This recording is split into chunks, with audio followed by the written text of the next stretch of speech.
Eagle 98.1 Red Hot Chili Peppers on the Rock Station. Coming up, got some Ozzy for you. Right now it's Alice Cooper. This is Counted Uncensored. Eagle 98.1.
Good morning. It's 7 a.m. here on Monday, November 18th. Today in Baton Rouge, you can expect rainy skies with a high of 84. In hour one of today's show, we'll break down the film. Following LSU's loss to the Florida Gators.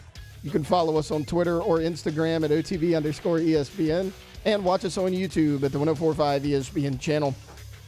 Hour number one of Off the Bench, live from the Mercedes-Benz of Baton Rouge studios, starts now. Let's go, baby, let's go! All-Star Toyota presents Off the Bench with Jacob Hester and T-Bob Hebert. Yeah! Off the Bench with Jacob Hester and T-Bob Hebert. They said I gotta come off the bench. Now, here's Jacob Hester and T-Bob Hebert.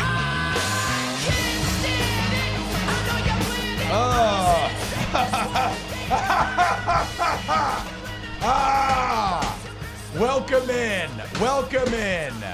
No, it is not Groundhog's Day. Although once again, it is 80 degrees, and once again, you are coming in to listen to the breakdown of a terribly disappointing LSU football loss. 3 in a row now. Oh boy, the wheels have officially come off. And if I sound a little angsty and perhaps a little angry, well, have you watched this film? Because if you have, or if you will, or if you would subject yourself to just such things, I don't know how you emerge on the other side in a good mood. This was bad. This is bad in so many ways. In fact, this is where it gets so ultimately confusing. Is one of the big talking points that's been bandied about after the game has been the kind of disparity between the score and the box score, which is crazy, right? Objectively insane. I've never seen anything like it. Maybe even more surprising to me, Jake, though, is how you got to that disparity because you never actually looked like the better team. Like normally in these sorts of games, I feel like, and we have a litany of errors to go through as to how you lose a game and maybe what you create a disparity like that. But normally it's like you feel like, okay, well, you kind of dominated, but then you find a way to lose. And that is true. That is true. But it didn't feel like you dominated. Like even watching it, I know you ran double the amount of plays, almost like over double the amount of TOP, but everything felt like pulling teeth.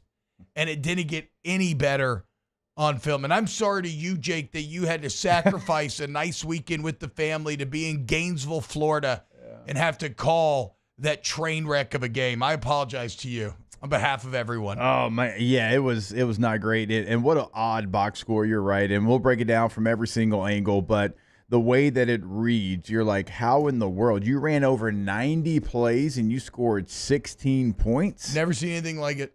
It's this tape until you just got through, watching it again. It's tough. It is a tough watch, and there's a lot of things to cover. There's a lot of things to kind of break down as far as like the depth of the team right now and where that sits, and just one injury and the chaos right now in this roster that it can create, and it certainly did. So I don't know that I've ever seen anything quite like this box score compared to the actual score, being at the game flow. It was all over the place. Yeah. It was bad. It was bad. I mean, if we wanted, I don't even quite know where to start, quite honestly. All right. So I think most people understand this, but let's just quickly, because we've mentioned it a couple times already. Yeah. Total yards, LSU 382, Florida 339.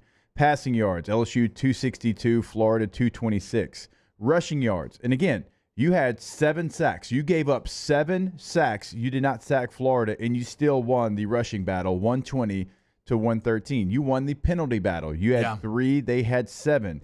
You had 25 first downs. They had 13.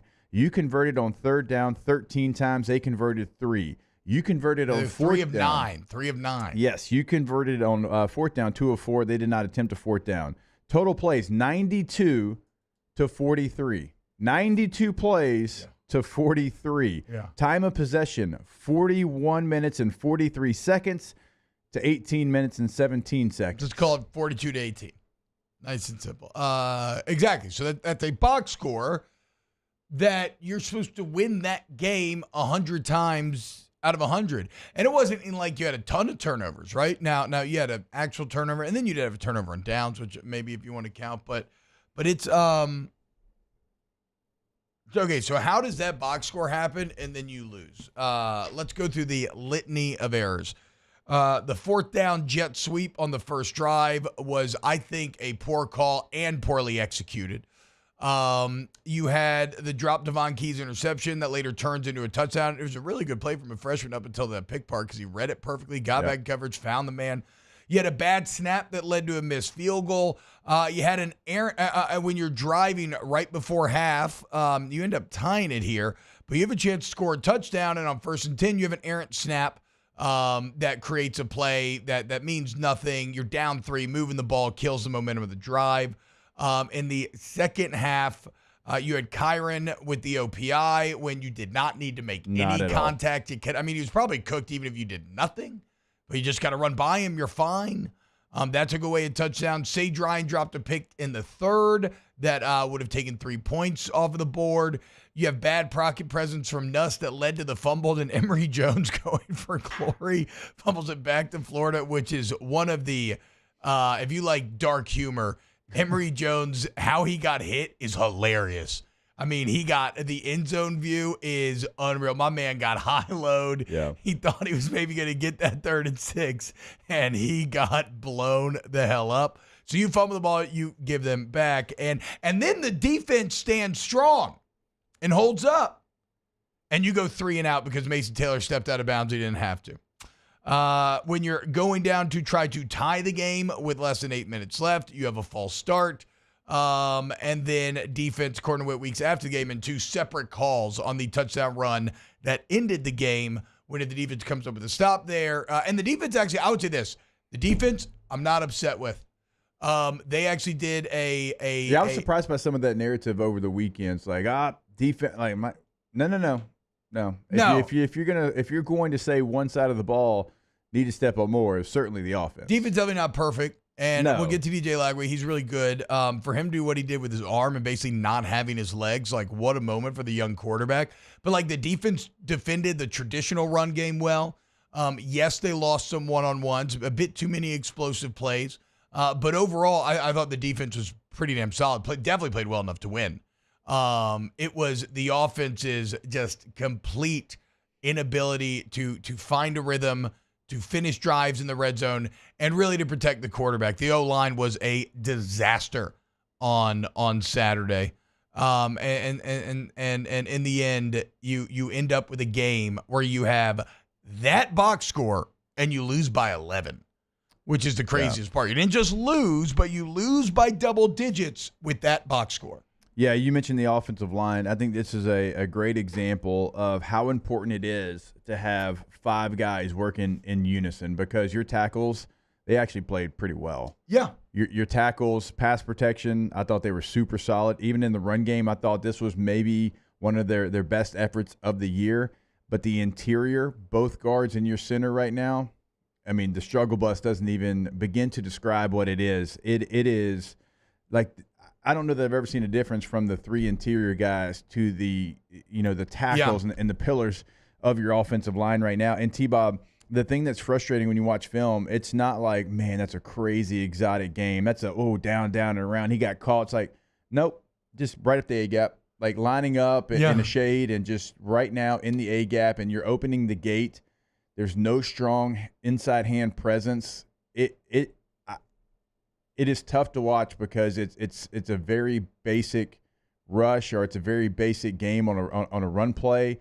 It's not anything crazy. And you're also getting manipulated in a lot of these pass rush situations. There were 3 or 4 times where they are only rushing 4, and yet you have a back 1-on-1. Yep. Like, you have to have some sub rules in place to take care of that. It is ridiculous that you would have 5 offensive linemen blocking 3, and then you have Josh Williams out there on an island trying to, like, what do you do? How many resources are you going to waste? And this is now probably the 3rd week in a row in which we've talked about this, opposing coaches manipulating your pass pro rules into situations where you are wasting bodies, and they are creating advantageous matchups. They got to get it fixed. Got to get it fixed. You're right about that. There was multiple times where you could see the back on a, it was like a guy coming off the edge, whatever, and you had 3 guys kind of just sitting there looking for airplane something. arms. Yeah, looking Guys, for work. If the mic backs off, turn back. What? Like, what are we doing? What are we doing? So it was an awful night for the offensive line. Truly awful. And I'm not even as high. I do feel you on the tackle play. It's definitely still good. And a lot of times it's pressure up the interior that is screwing everything up, because tackles are running guys around like you're supposed to, but there's no pocket integrity. Sometimes Nuss has the ability to step up, but he's lost trust in the ability to step up. And I can understand. I really can. I can understand why he's gotten there, because it's right now in the A-gap and you're trying to make a play. But also, in this league, you're not going to be able to do the whirley-bird. Hell no, you got to step up. You got to roll left, because that puts Will Campbell in a bad spot.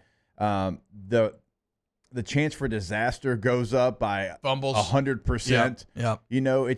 It's not going to play. And now that it's become his move on film, like, that is something where if I'm a rusher, I know that. I know if there's pressure, all I got to do is continue to go up the field and contain, because he's going to try to do the spin out to the left. That's just, this league's too fast. So I do agree with you. I agree a lot of it is on us. You have to step up anyway. And look at what he did. Look at the Aaron Anderson touchdown. Yeah. One of the few times in which he climbed the pocket and he got hit, and it was messy, but it allowed him to get the throw off. So again, we're going to break it down all hour long. The Saints won, which was great.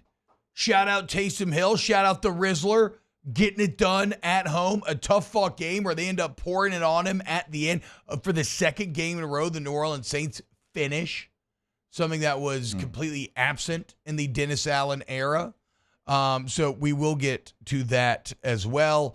Here, let's do this. Let's go to break. When we get back, let's go ahead and get this thing started, and we'll start by talking more offensive line. Keep it locked right here on Off the Bench. Off the Bench. Go to Pinnacle Exterior Construction, PECbuilt.com, PECbuilt.com. Pinnacle Exterior Construction are your experts if you want to make your backyard the backyard of your dreams.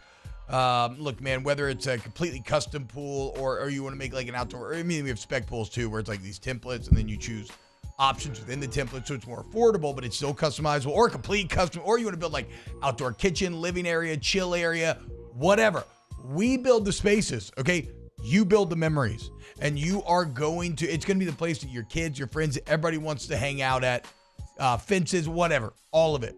PECbuilt.com, PECbuilt.com. Yeah, when you go to that homepage, you'll see exactly what T-Bob's talking about. A little bit of everything, right? You got an incredible pool. You've got a fence, wood fence, wrought iron, right? Multiple fence options there. Also the artificial turf. Go to the website today, PECbuilt.com.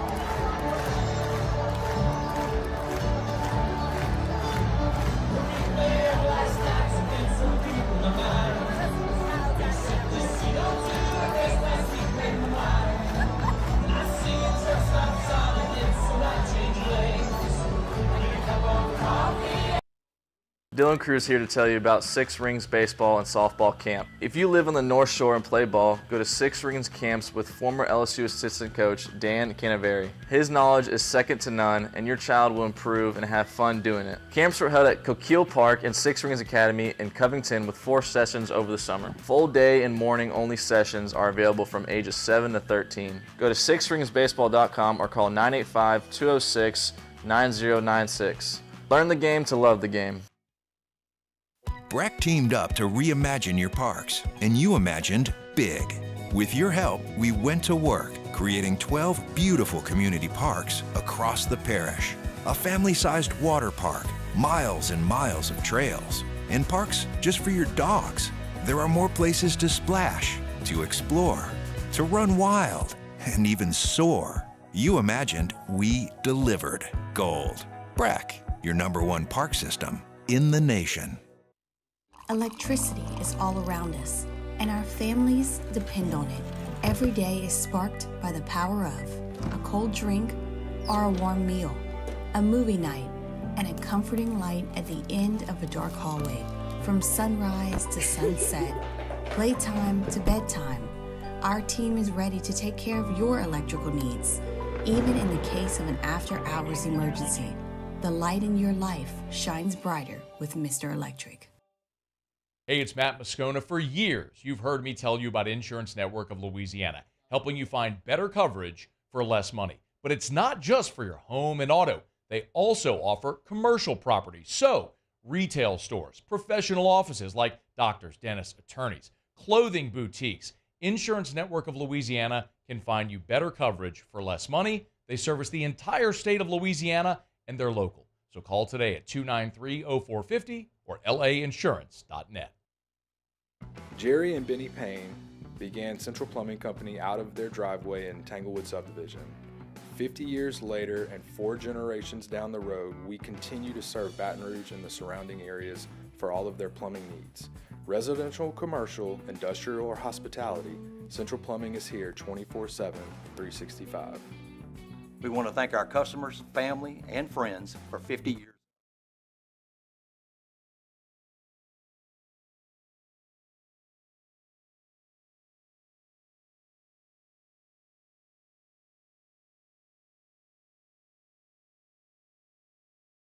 It's Off the Bench with Hester and T-Bob.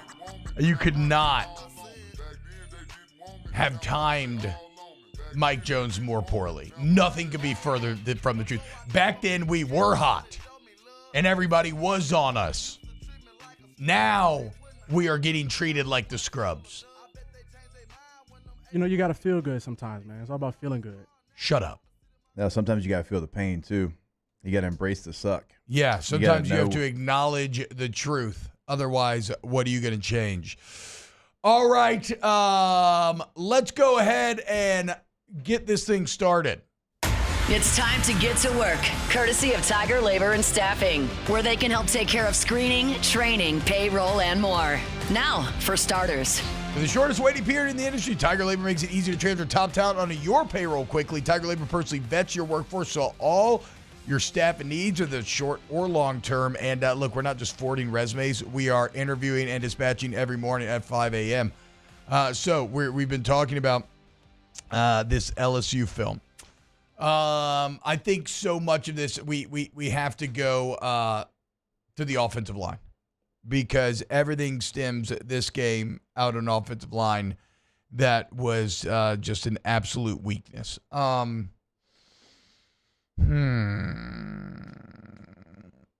Okay, so I don't enjoy doing this in terms of kind of calling out a player, but we have to. I mean, right? That's what we do. We do critical analysis here, and so I'm not calling out anybody from like a character standpoint or anything like that, but just about how they played the football game. The Garrett Dellinger injury is on the level of an Eric McCoy injury in terms of how it has just absolutely wrecked the offense, which the same thing that we say about the Saints means that speaks to bad roster construction. You could absolutely say here because Paul Mabinga, he just had a train wreck game. And it happens again, right? Maybe to assuage my own guilt in this situation. It reminded me of one of my first starts against Florida in 2009 where they got graded out at like a 60, and then after film on Monday, I went in the bathroom and cried. It was that bad of a game. The drop off from Dellinger to him is one of the most stark contrasts I have ever seen on a Division I football field. A little slow off the ball, bad angles, the amount of times, and this wasn't just him, and a lot of the stuff we're going to get to applies to more than just him, but just getting shed as if, you ever watch those mascot versus little kid games they do at halftime in the NFL? Yeah. That's what it looked like at times. Like Blooper was out there just throwing you out the club. It's like playing a video game and you see that giant glowing weakness on the boss that says shoot here. So he really struggled. And then as we said all year long, right, previous to this, who maybe was struggling the most, even though the O-line was playing pretty well, it was DJ Chester. Well, why was DJ Chester still being okay? Because you had two very veteran guards on either side of him. So now DJ Chester's struggles have been kind of highlighted and exacerbated. So there's there's a knock-on effect of missing Dellinger. And then you tried to give Tyree Adams some run, and it wasn't any better there. It was just as poor. It was a little bit better, but not worldly better. I mean, I guess. I don't know, dude. I think if Tyree Adams had the same sample size, I'd be saying the same thing. But maybe not. Maybe not. So I feel bad. He will be better for this one day. But unfortunately, this is probably some film that's going to stick with him for the rest of his life. I'm with you. It's one injury, and it just kind of shows you right now where some of the depth is. And this isn't just an LSU problem. I mean, you're seeing this across college football, but certainly it is an issue. You have one guard go down, and Tyree Adams was going to be he would have been the guy that went in, but he was hurt, and so Mubinga goes in there, and it's been ever since he inserted himself into the lineup. It's been 2.5 games. Right now, offensively, like when you have interior pressure like they have immediately, it is tough to run what you want to run. Now the run game, actually I saw some things that I did like in the run game this week for the first time in a long time, but it just kind of shows you, and we could go across the board. It's like, okay, even so you had a couple of players that didn't meet the standard of LSU football that week, so they didn't play in the first quarter. And I'm not sure exactly what it was, but that's the word that we got on the radio call. And there was a difference there too. Like you didn't have Swinson in for the first quarter, and it's like, oh man. Yeah, and Swinson played great. Swinson played great. The he was one of the best parts of this game. Yeah, so it's like you see that kind of drop off, like from where your starters are to where your backup is, and the drop off from Dellinger to Mubinga right now, though, I mean, it's hard to remember one that's been that drastic. And again, this is unfair to Mubinga, being a young player thrust into a really tough situation. So I feel bad for this, but unfortunately, because correlation does not equal causation, right? Like there is plenty to go around. Nuss has been making poor decisions. Like we said, a complete unwillingness to step up in the pocket. Receivers making mistakes, right? You can't take the top off of anybody right now. Few too many drops when you need him. I still got problems with the rest of the O-line in a lot of ways, which we'll get to as well. But unfortunately, it does correlate. The Dellinger injury correlates with what kind of has become a talking point here, which is, and shout out again, my guy Lon Sullivan, LSUodyssey.com, who laid this out. But here are LSU's offensive drives since the second half of A&M. In that A&M game, 3 interceptions, punt, fumble, turnover, and downs. The entire Bama game, field goal, punt, field goal, fumble, clock runs out for halftime, interception, punt, turnover, and downs, touchdown. Florida, turnover and downs, punt, missed field goal, touchdown, field goal, fumble, field goal, turnover on downs. It's been an abject disaster. And I know that, again, I know that Mbinga is kind of the one that's maybe physically struggling the worst. And I know that you ran the ball better this game and there's some good there. But I just hate the run blocking. The combo blocks are god awful. Hey, when I say why that, can they not get to the second level? Yes, why do you have free linebackers coming in every single play? I'm with you. And when I say that, that is not to say that it is great. That's not to say that I'm happy with it. But from what it was the previous weeks, it at least did look like a better version of that. It is certainly not mean that they're where they need to be. You're playing a bad defense. Yeah, they're almost 100th, I think. And it still felt like pulling teeth. And you're still, sometimes the backs are having to make their decisions so early, it's insane. The backs, you want to talk about a group that we can actually highlight that played well. Yeah. There was a lot of yards out there that it was a one-on-one effort. I mean, I don't know how many times, like, the first guy just slid off both Durham and Williams, and they just continued to fight and scratch and claw and get yards. But it wasn't because it was just like a perfectly blocked play. And even when they're not being contacted, I mean, Jake, you can speak this better than me. I feel like they're just being forced into decision-making immediately. Like there's no guys are in the backfield, and they're having to cut off them the second that they get the ball in their hands. And that is the worst feeling as a running back, whenever you know that you've got to make your decision that fast, because in the run game, right, there's a situation where you have to be in sync with everybody, right? And it's almost like it's a dance routine, right? Everybody's working in unison, and like you have to get to a certain point. Once you get to this certain point, then you make your decision, and then based off what those in front of you have done, that's when you make your decision, and that's when the run game's going well. When you grab the football and immediately you have somebody in your face, or immediately I've got to make a cut, that's not how the play is designed. And so then it becomes a deal where you're playing backyard football, and you just don't see that unison in the run game. Yeah, and I thought that it could have been even worse.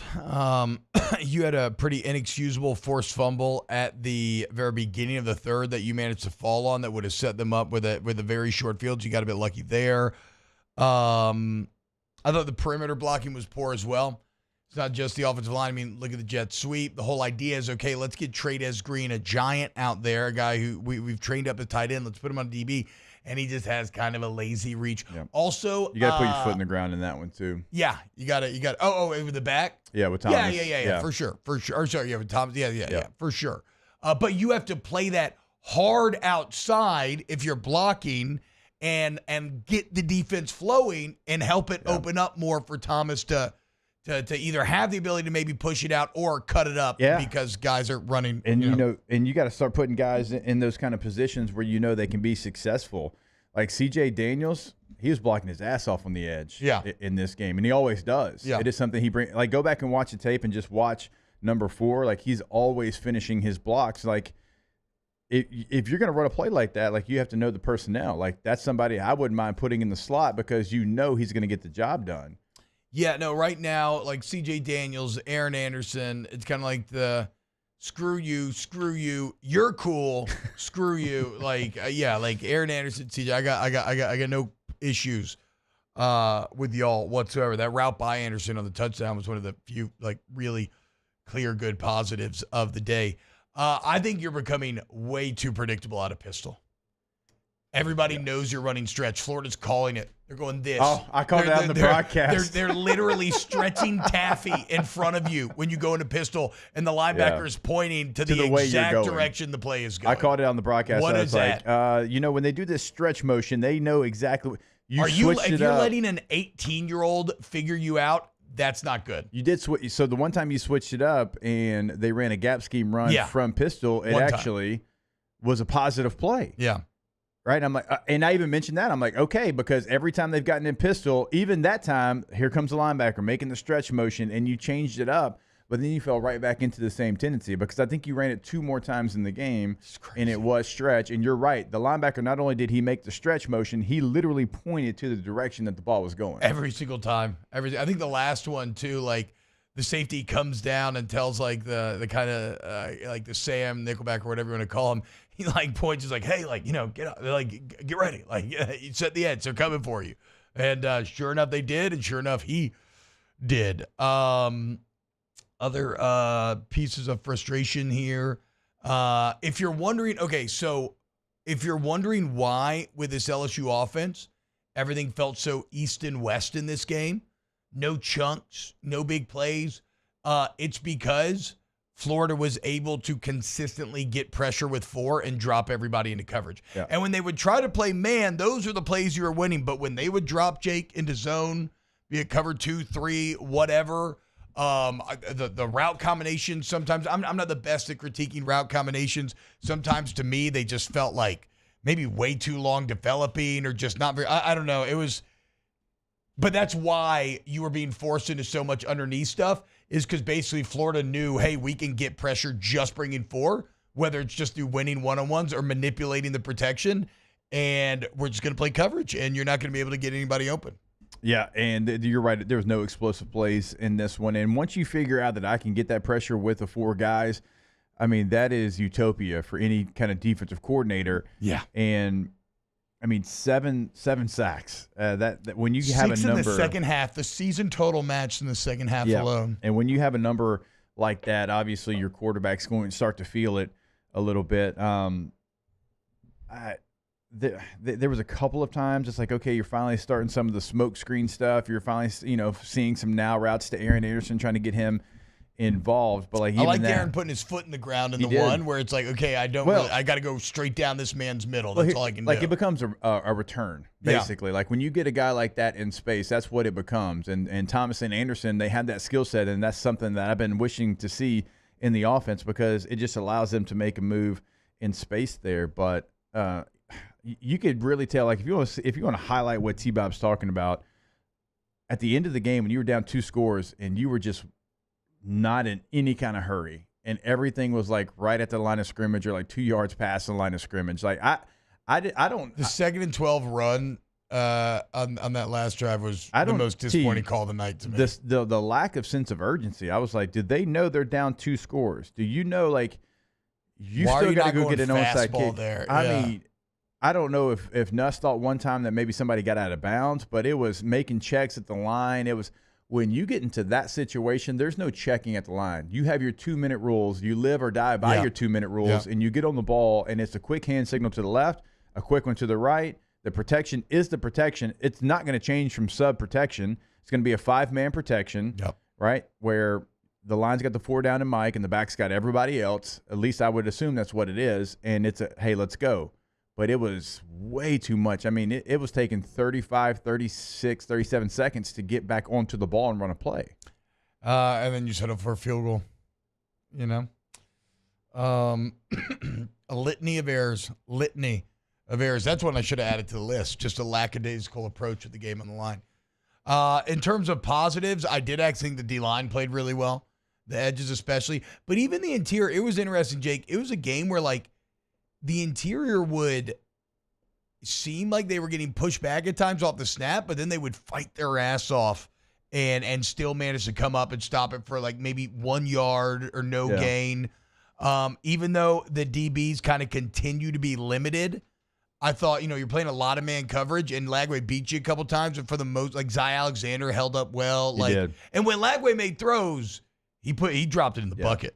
Like, that kid is good. Yeah, the one against Stamps was certainly one that stands out. Beautiful throw. I mean, the step up is climbing the pocket in the beginning. Was it the beginning of the fourth or into the third? Whenever, to set up Florida's big touchdown to go ahead. Like, climbing the pocket and delivering that ball in the manner that he did was really, really good. I would say I agree with you right there with the corners. I do think the corners, certainly Zach Alexander, they were in position in tight coverage. And when Florida did make a play, a lot of the time it was because of a great throw or a great individual effort. But the safeties, man. I have it right here. Cool. Safeties remain an unmitigated disaster. Okay. Well, I thought you were giving them a pass. I'm like, well, I don't know about that. No, that's right. That's in the notes. The angles on runs, like Sage Ryan on that last touchdown run, is inexplicable. Like you're saying, on the play where Lagway climbed the pocket. The one thing that is frustrating because it's in both. It's the pass game and the run game. The thing is frustrating, and I'm spoiled. You're spoiled because of who we played with at that position. But it's like even when I was practicing against these guys, like I knew that LaRon Landry was lurking somewhere. Yeah, I knew Craig Stelz was lurking somewhere. I knew that they were going to come out of nowhere and they were going to just lay the wood on a hit, and you were going to feel their presence all day long, right?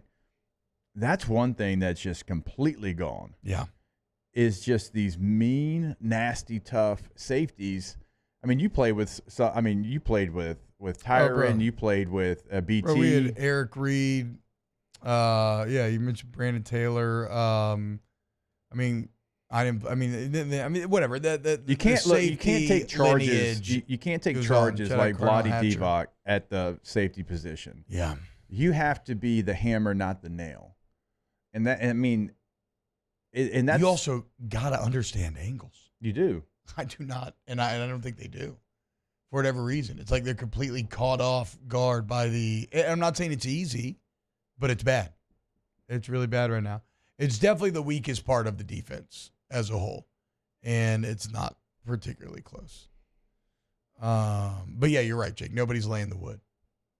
You look at the run grades, and the safeties are some of the lowest graded in the run game this week. Yeah, without including the lowest. And take me back to when Whit Weeks forced that interception against Arkansas. What a good time that was, huh, guys? What a heady time. All right. Let's do this. So I feel like I think we've kind of set our piece in the game itself. Maybe a couple more film things to touch on, but then I think next we have to kind of gauge the conversation that everybody's having, which is a more State of the Union sort of conversation. So keep it locked here on Off the Bench. Off the Bench. Get Gordon and get it done. 225-888-8888. Gordon McKernan Injury Attorneys. Remember, you go to getgordon.com and you can click on the Gordon Gives tab. And you can enter the bike giveaway. Registration now open if you want to potentially win a bike for this Christmas and make Christmas, that extra special, with the red bow underneath the tree, bicycle, like Gordon McKernan every single year. We love doing it. Go check it out. You can also follow him on social media at Get Gordon, where you got your favorite athletes, right? The members of the G team on there. It's actually a really good bit right now with the Weeks brothers doing interviews that you should go check out. And then if you get in an accident, it's going to fight for you, and that's Gordon McKernan. Get Gordon, get it done. GetGordon.com is the website. You can get it all done there on the website. Ask a question, see cases they handle in the courtroom, past client results, all right there on the homepage. Get Gordon's always going to be the handle on all major social media. See what they're doing in the community and your favorite athlete in Louisiana. Give them a call today. Your area code in Louisiana, followed by 888-8888. Get Gordon and get it done.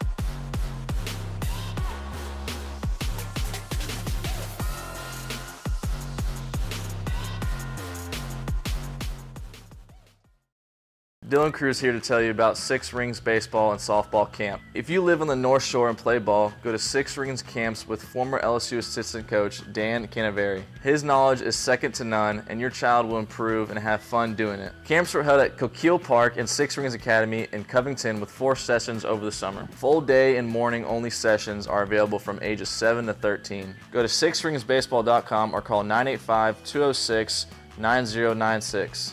Learn the game to love the game. Electricity is all around us, and our families depend on it. Every day is sparked by the power of a cold drink or a warm meal, a movie night, and a comforting light at the end of a dark hallway. From sunrise to sunset, playtime to bedtime, our team is ready to take care of your electrical needs. Even in the case of an after-hours emergency, the light in your life shines brighter with Mr. Electric. Breck teamed up to reimagine your parks, and you imagined big. With your help, we went to work, creating 12 beautiful community parks across the parish. A family-sized water park, miles and miles of trails, and parks just for your dogs. There are more places to splash, to explore, to run wild, and even soar. You imagined, we delivered. Gold. Breck, your #1 park system in the nation. Hey, it's Matt Moscona. For years, you've heard me tell you about Insurance Network of Louisiana, helping you find better coverage for less money. But it's not just for your home and auto. They also offer commercial property. So, retail stores, professional offices like doctors, dentists, attorneys, clothing boutiques. Insurance Network of Louisiana can find you better coverage for less money. They service the entire state of Louisiana, and they're local. So call today at 293-0450 or lainsurance.net.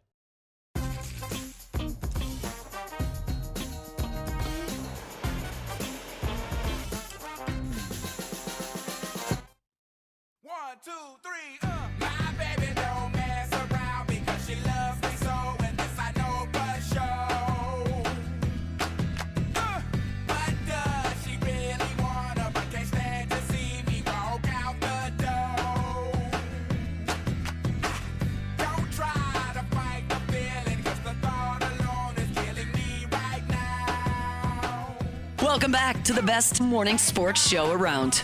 Sorta. It's Off the Bench with Hester and T-Bob. Yo, what's happening, y'all? Welcome back. Okay, so a couple more things we should get to. Special teams wise, Slade Roy seems to be going through it right now.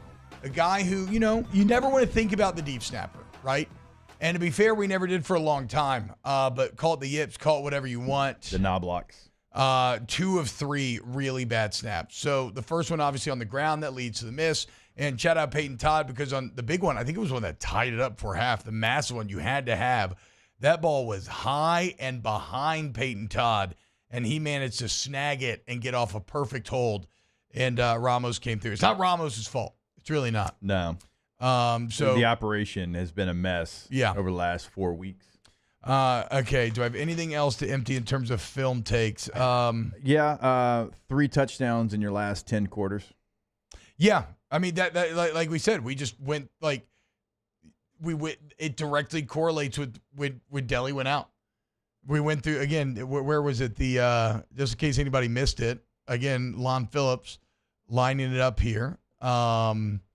Against A&M, the second half, 3 interceptions, punt, fumble, turnover downs. It's the whole game against Bama. Field goal, punt, field goal, fumble, interception, punt, turnover and downs, touchdown. Against Florida, turnover and downs, punt, missed field goal, touchdown, field goal, fumble, field goal, turnover and downs. Yeah, I mean, it was on the broadcast. I'm sitting there and I'm like, finding the end zone has been very difficult for LSU. And I'm sitting there and I'm talking about it. I'm like, I'm trying to confirm, like, do they have 3 touchdowns in the last 10 quarters? And, our stats is like shaking his head. I'm like, oh. I want to say you've given up 14 touchdowns, too, defensively in that same time. So it's look, they're in a death spiral. And so let's get in the other conversation, because we said that this was going to be a bit of a referendum on the process and the culture, right? This was a toughness check, an adversity check, a bad Florida team that has had more bad luck than you. that has seen their quarterback injured. I mean, they're more injured than you. They're one of the most injured teams in the entire country. They came into the year with a coach that was kind of viewed as a joke. And they just got demolished by Texas, the same way that you got demolished by Alabama last week.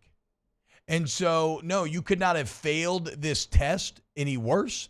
It's like you didn't study at all. Maybe you just slept through it, just skipped the midterm, like I was wont to do. But the only problem is in football, you can't go beg the teacher to let you retake it because your phone died or something and your alarm didn't go off. I think that whether or not you believe in Brian Kelly is a bit irrelevant because he is not going anywhere, which I don't think is actually the worst thing. But I think objectively that year 3 is a failure, an inarguable failure. Year 3, and that is not, look, he is the one that talked about it at SEC Media Days. He said, look at my record. Year 3's on my resume is generally when my teams take step forwards. And you have taken a massive step back, and you have now lost 3 games in a row. It's the first time since Ed O got fired and coached out the rest of the year. Right after he got fired, you lost 3 in a row. And then, yeah, you said it during the break, Jake. Saban never lost 3 in a row. Miles never lost 3 in a row. So year 3 of Brian Kelly is it's an inarguable failure, bottom line. And now you just got to see, can you pull out of this death spiral and show any pride and salvage anything? Yeah, because you're in one of those spots now where there is nothing that you can do to fix the thought process of a lot of fans. Yeah. You could go out there and, T-Bob, you know this, you could win both these games. You could win them however you want to win these games, and you'd still be 8-4. Yeah. Like, this is going to be the first time that this staff doesn't have double-digit wins, right? It's impossible now. You're not going to have it. Like, the best you can do is 9 wins. So you have to allow pride to take over. Like, you have to, go into these games not caring what's going on the outside, because there's nothing. There's not one thing you can do that's going to make anybody happy. But you really want to make them mad? Go 6-6. Yeah. Go 6-6 and see how that feels.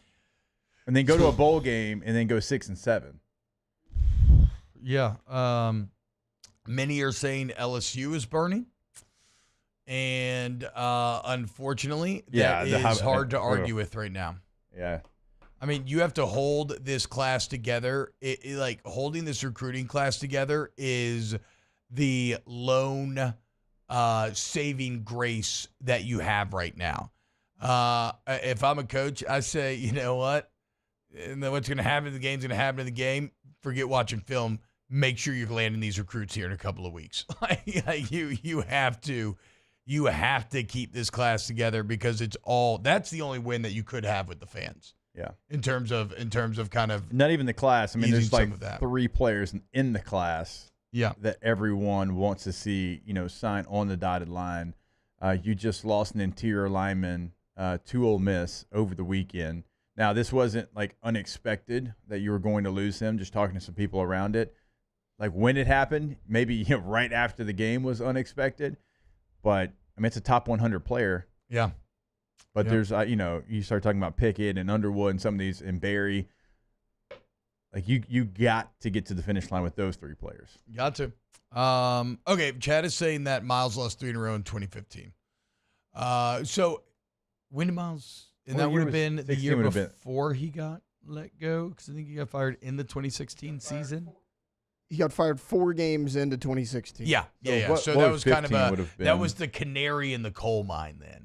Those 3 losses would have been. He did. Right. So he lost Alabama, Arkansas, Ole Miss back to back 2015. All right, let's go to break, and when we get back, we'll close out hour 1 of OTB. Off the bench.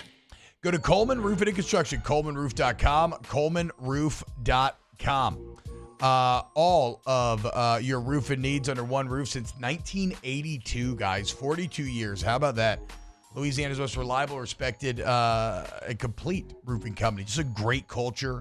It's kind of funny, man. For being around for 42 years, they've kind of had this new generation take over the business, and the energy there. It's a work hard. No stone unturned, all the way from estimate to cleanup. It's anywhere in Louisiana.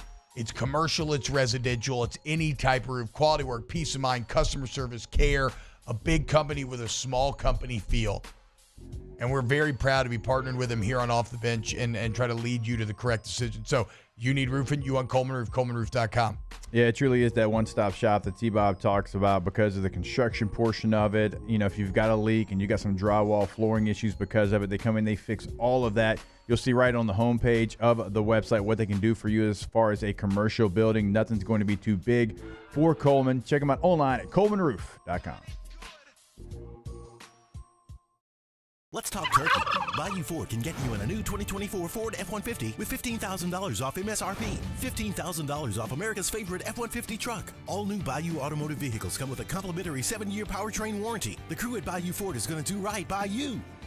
Gulf Coast Office Products is a nationally recognized Savin office equipment dealer based right here in Louisiana. Over 100 employees strong, Gulf Coast has the boots on the ground to support all vertical markets from education, engineering, legal, and finance. With the latest in office technology from desktop to production segment units, Gulf Coast and Savin have the perfect fit for you. Call 225-756-2644. That's 756-2644 for Gulf Coast Office Products.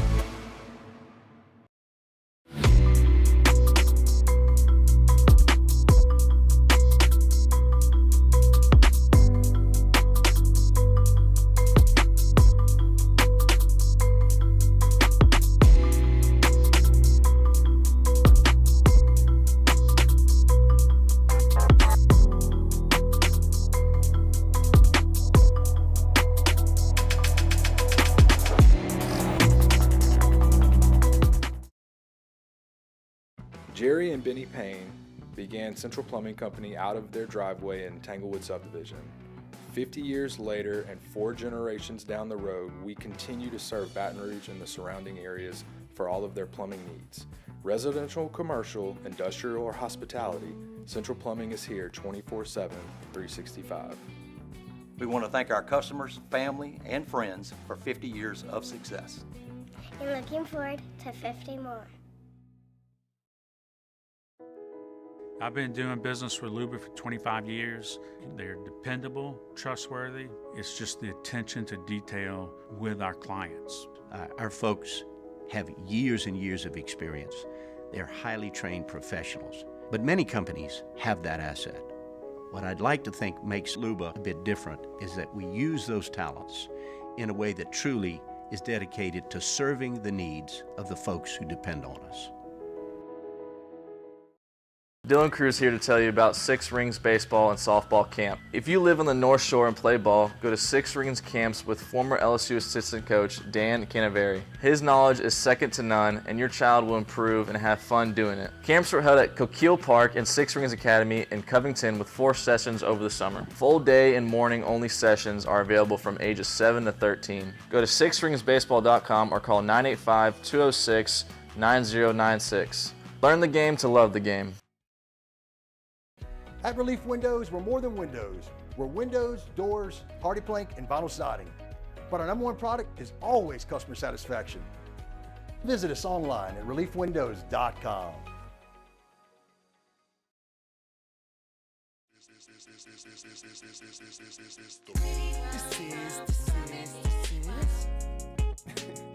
You now tuned in. How quickly will this segment leave the rails? It's Off the Bench with Hester and T-Bob. Yeah, voice lady, like just it's funny because stop. like I'm probably the biggest voice lady champion we have, but I'm in such a bad mood right now that I just said shut up before they turned the mics on.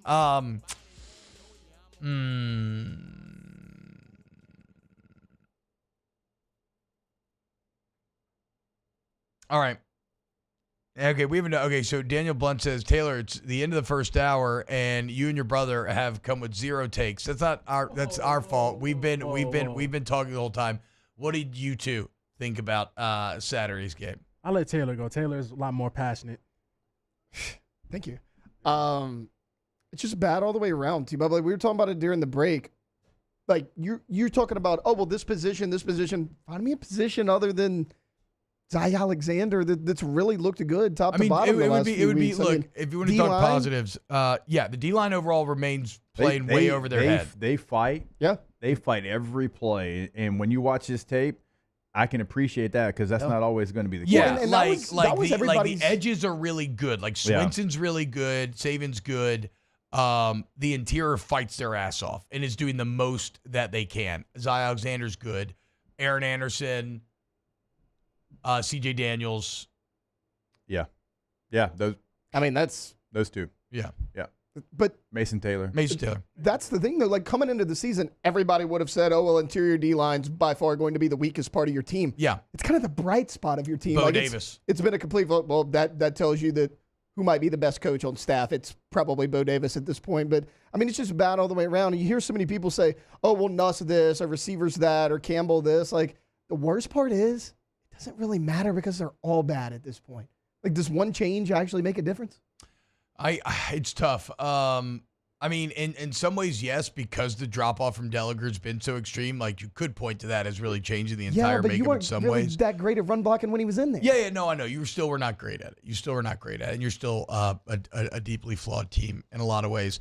So Braden Swinton missing the first quarter. I know that sucks, but I do believe. You gotta hold the discipline rope. I don't know what went wrong. I don't know team rules wise. But I don't mind the punishment there. Well, even worse than that, Kelly said Thursday the green dot was going to be moved from Penn back to Sage Ryan. Yeah, I thought they said it had been moved for a couple of weeks. Last week against Bama was the first week. But then you do that, then he misses the first quarter. That's more than just a player being out. That's your entire communication. Yeah. Jordan, what do you think about the game? I think. Man, I don't want to say it's the beginning of the end of Brian Kelly because he has such a lot more years on his contract. Yeah. But it's damning because it's year 3, and it's like I feel like the team has not hit on any quotes. Like, start the season, Will Campbell, we're gonna run the damn ball. We're gonna do it. That's one of the worst staging quotes you've ever seen. And it's just been downhill since then. It's like a glass of milk left in the November sun. Yeah. Which should stay cold, but we live in hell now, and it's just 80 degrees every day. Always.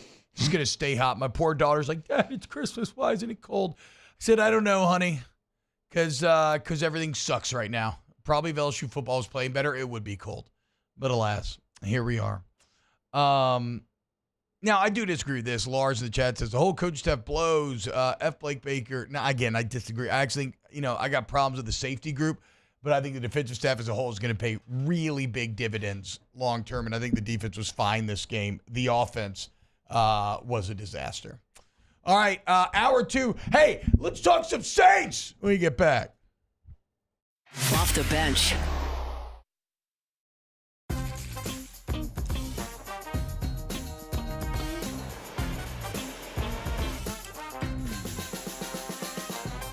The best kept secret in town is out. Discover Tallulah at the Renaissance Hotel on Bluebonnet. The Windsor Senior Living Community in Mandeville, Louisiana is a beautiful, vibrant apartment community geared toward seniors. They are nestled right in the heart of Mandeville, where seniors live a more carefree lifestyle in spacious apartments with the peace of mind that comes from having a little extra help. Call the Windsor at 985-624-8040 to schedule a lunch and tour. Come see how the Windsor can be your passport to peace of mind. At Relief Windows, we're more than windows. We're windows, doors, party plank, and vinyl siding. But our #1 product is always customer satisfaction. Visit us online at reliefwindows.com. Oh, by the way, we do shutters too. Bayou Chrysler Dodge Jeep Ram can get you in a new 2025 Ram 1500 truck with $15,000 off MSRP. $15,000 off the newly designed Ram 1500 truck. All new Bayou Automotive vehicles come with a complimentary 7-year powertrain warranty. The crew at Bayou Automotive is going to do right by you. Bayou Chrysler Dodge Jeep Ram can get you in a new 2025 Ram 1500 truck with $15,000 off MSRP. $15,000 off the newly designed Ram 1500 truck. All new Bayou Automotive vehicles come with a complimentary 7-year powertrain warranty. The crew at Bayou Automotive is going to do right by you. Gulf Coast Office Products is a nationally recognized Savin office equipment dealer based right here in Louisiana. Over 100 employees strong, Gulf Coast has the boots on the ground to support all vertical markets from education, engineering, legal, and finance. With the latest in office technology, from desktop to production segment units, Gulf Coast and Savin have the perfect fit for you. Call 225-756-2644. That's 756-2644 for Gulf Coast Office Products. Electricity is all around us, and our families depend on it. Every day is sparked by the power of a cold drink or a warm meal, a movie night, and a comforting light at the end of a dark hallway. From sunrise to sunset, playtime to bedtime, our team is ready to take care of your electrical needs. Even in the case of an after-hours emergency, the light in your life shines brighter with Mr. Electric. Breck teamed up to reimagine your parks, and you imagined big. With your help, we went to work, creating 12 beautiful community parks across the parish. A family-sized water park, miles and miles of trails, and parks just for your dogs. There are more places to splash, to explore, to run wild, and even soar. You imagined, we delivered. Gold. Breck, your #1 park system in the nation. Hey, it's Matt Moscona. For years, you've heard me tell you about Insurance Network of Louisiana, helping you find better coverage for less money. But it's not just for your home and auto. They also offer commercial property. So, retail stores, professional offices like doctors, dentists, attorneys, clothing boutiques. Insurance Network of Louisiana can find you better coverage for less money. They service the entire state of Louisiana, and they're local. So call today at 293-0450 or lainsurance.net. Jerry and Benny Payne began Central Plumbing Company out of their driveway in Tanglewood subdivision. 50 years later and 4 generations down the road, we continue to serve Baton Rouge and the surrounding areas for all of their plumbing needs. Residential, commercial, industrial, or hospitality, Central Plumbing is here 24/7, 365. We want to thank our customers, family, and friends for 50 years of success. And looking forward to 50 more.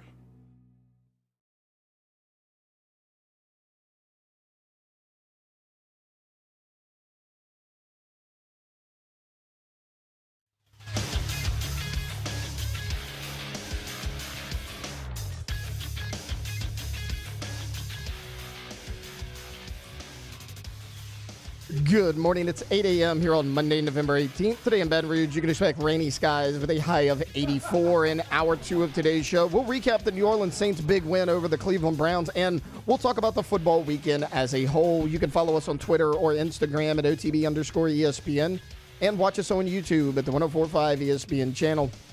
Hour number 2 of Off the Bench, live from the Mercedes-Benz of Baton Rouge studios, starts now. Let's go, baby, let's go! All-Star Toyota presents Off the Bench with Jacob Hester and T-Bob Hebert. Yeah! Off the Bench with Jacob Hester and T-Bob Hebert. Hey, they said I gotta come off the bench. Now, here's Jacob Hester and T-Bob Hebert. What up, y'all? Welcome back. OTB. And how about it? The Rizzler! 2-0. And just like that, the New Orleans Saints are back. We are back. I don't know why. And Jordan just cursed it. Way to go. Way to go. You just referenced Ellinger? Are you kidding me? You referenced a meme, and the entire point of the meme is that they were indeed not back? Awful play. No, Dude, do not turn your mic on. Okay. You're going to the penalty box. Got you. 2-minute timeout. I'll let you know when you can join back in. God. Anyway, the Rizzler and the Saints getting it done. I don't know why football has been so cruel this year to Louisiana, where it's like, okay, at the beginning of the year, LSU sucks, Saints are awesome. Then the Saints suck, and LSU gets awesome. And now LSU sucks, and the Saints are awesome again. But I guess it's better to have one than none. And all of a sudden, after a 35-14 win yesterday, was that the final score? Why am I doubting myself here at the end? The New Orleans Saints, yes, 35-14. New Orleans Saints, 4-7, winners of 2 in a row, playing with so much more confidence, getting healthy. Eric McCoy coming back's been huge. Alvin Kamara continues to just prove that he's playing as well as he ever has in his entire career. And the Taysom Hill element, this is why Taysom is so critical to stay healthy, because what Kubiak can do when he has Hill, well, you see it firsthand. So a really nice, and the final score not indicative of this game. This game was a dogfight, and you made some mistakes. Absolutely. You left things on the table, right? You had a couple of fourth down attempts that ended drives and scoring positions. But unlike every single piece of the Dennis Allen era, for the second week in a row, what you did do was finish.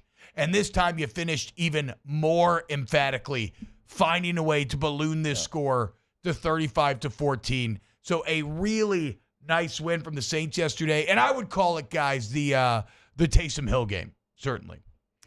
And yes, and I want to get to Taysom, but I want to apologize to some of the veteran players on this team. Yeah. That the coaching staff, when DA was still the head coach, looked like maybe it was over. Maybe they weren't going to be able to be the players that they had been for so long, and they were the heart and soul of your franchise, because like DeMario Davis and Cam Jordan both, since they made the move the last two games, fountain of youth. It's crazy. So it wasn't necessarily maybe on them, it was the positions that they were being put in. And Cam Jordan was playing like 17, 18 plays per game. The last couple of games, he's back in there. He played 49 of the 73 snaps in this one. DeMario Davis played all 73 snaps, and that's the DeMario Davis that we have known in New Orleans. He's still got something left in the tank. He's just putting, in my opinion, he's being, put in a position where he can continue to be free and be the guy that he's always been. I don't know. Ooh, the 4th and 1 stop was so. That's what I'm saying. I don't know why there was a good. disconnect, but there was, and it had gotten to a bad point. And so I want to apologize, because I'm like, man, is DeMario Davis, is he finally done? He's been so good. Hell, he was so good last year. It's not like, he's been like getting to this point. He was really good a year ago. The last two games, he has been the guy that he has always been, and you're starting to see that from other players too in other positions. Yeah. The tight end position was horrid for a long time at the beginning of this season. It's like, well, the last two games, they're back. Yep. Falston Morrow and Juwan Johnson played a hell of a game yesterday. Outside of Taysom Hill, like those would be my two offensive MVPs. I'm not just talking about like making the play with the ball in their hands. I'm talking about without the ball in their hands as well. So it's like positions that were struggling under DA are now back thriving. And that, to me, that points directly to the coaching, because in the NFL, you can't just turn it on and play better. Like, it is going to be something you're put in a better position, because you've always been there, but the scheme wasn't doing you any favors. Yeah, and look, can I interest you in some Marquez Valdez-Scantling? Because MVS is fast. And what I love here, Jake, is, who knows? I'm a bit tongue-in-cheek on some of the MVS takes, but I will say this. As we said, the Saints right now, whether it's Pettis, Austin, whoever, right? Like, you got some bad news Bears ass dudes out there on the field right now. MVS is a cut above that. Yeah. And what's kind of interesting about this, Jake, it's definitely the first time in his career where he's ever probably felt this empowered, right? Like, okay, you are the guy. You're actually our best option. And so go out there, and we're going to give you the chance to make plays. He makes plays second week in a row as well here. All right, Jordan, I've decided that you are out the penalty box now. Let's go. How about Houdat? How about them Saints yesterday, dude? Listen, man, this is what the state needed. Outside of Tulane, every team is trash. Yeah, from Tulane's Pelicans. Whoa, Southern's not. Oh, Southern, Yeah, I forgot. Yeah, Southern shout out as my well. alma mater, And Southern they had a University, winning the crazy SWAC. Yes, little big boy touchdown this Yes. weekend. they did. I mean, that's a little bowling ball of a man that scored that touchdown. Yes. Shout out Southern. So good. But we needed this. And also, I get it. A lot of Saints fans, yes, we need to lose. We want a better pick. But look, guys, the franchise is not going to do that. No matter how bad we want to have a top 5 pick, that's not the direction they're going to go in. So you might as well just buckle up and enjoy the ride. The division. Well, you still didn't want to lose to the Browns, too, right? Yeah, like that's even like you got to show some pride. That's Right. even something we talked about last week. I get that. But also, we're not going to act like the Saints are world beaters right now either. So we're right there in the squalor with the Browns. So people in the talk are like, we beat the Browns. We're not that good either, guys. Like, so. The Browns would have won yesterday. We had the same record. Okay. If ifs and buts were candy and nuts, we'd all have a happy Christmas. What's your point? That doesn't That's what I'm saying. anything. You're both two cheeks of the same. You know what? God, these next. Except that the Saints have now won 2 in a row. The Falcons are imploding. The Bucs are imploding. You get another home game against the Rams on Sunday. Yes. Then you'll probably face old Tommy DeVito and the Giants in New York, as he was just announced this morning as the starter over Daniel Jones. Then Tommy's at home. Look, Jaden Dan, that's going to be tough. Absolutely. That's a good team. Look, I don't know where this goes, but I love seeing this team show fight. I think Clint Kubiak is showing you, look, man, when I have anything to work with, because he still doesn't have great ingredients, Jake, but he has enough. Right. With McCoy back and Taysom Hill back, he at least has some salt that he can play with, some seasoning a little bit. And like that's where this gets complicated. I like Kubiak a lot. And I think he would be a piece that ideally you would want to maybe carry forward into the future. Rizzy, like everybody would say, okay, could Rizzy be the long-term head coach? And I get that maybe we're getting out over our skis, but let's talk about it.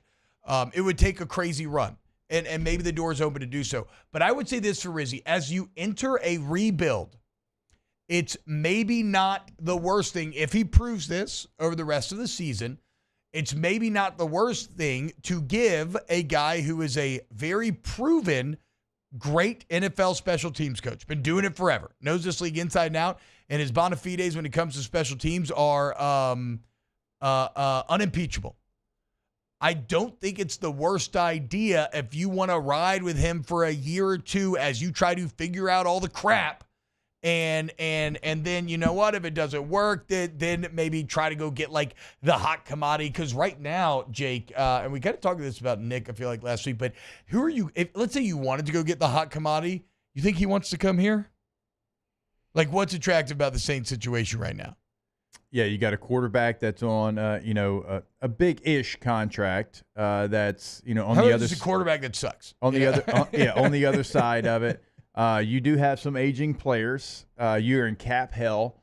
The front office has drafted extremely poor at times. They've given extensions to players that probably didn't deserve it when they've let really good players that they actually have drafted well. They've actually let them go sign with other teams. So, yeah, outside of that. Yeah, exactly, right? Yeah. Besides that, Miss Legan, how was the play? So I don't know. So, again, this is a way out over our skis hypothetical, but I'm just getting ahead of it and saying I am not closed off to that idea. Taylor, I can see you a bit antsy to join in here. I know that you wouldn't know what it's like to cheer for a team that's won 2 in a row, or has the Rizzler, or as has your a head coach. win at home. Yeah, or has a win at home. Fair. Yeah. Very, very true. Only team in the league. Another loss for AT&T this weekend with the fight, but we'll get to that probably during weekend winners, obviously.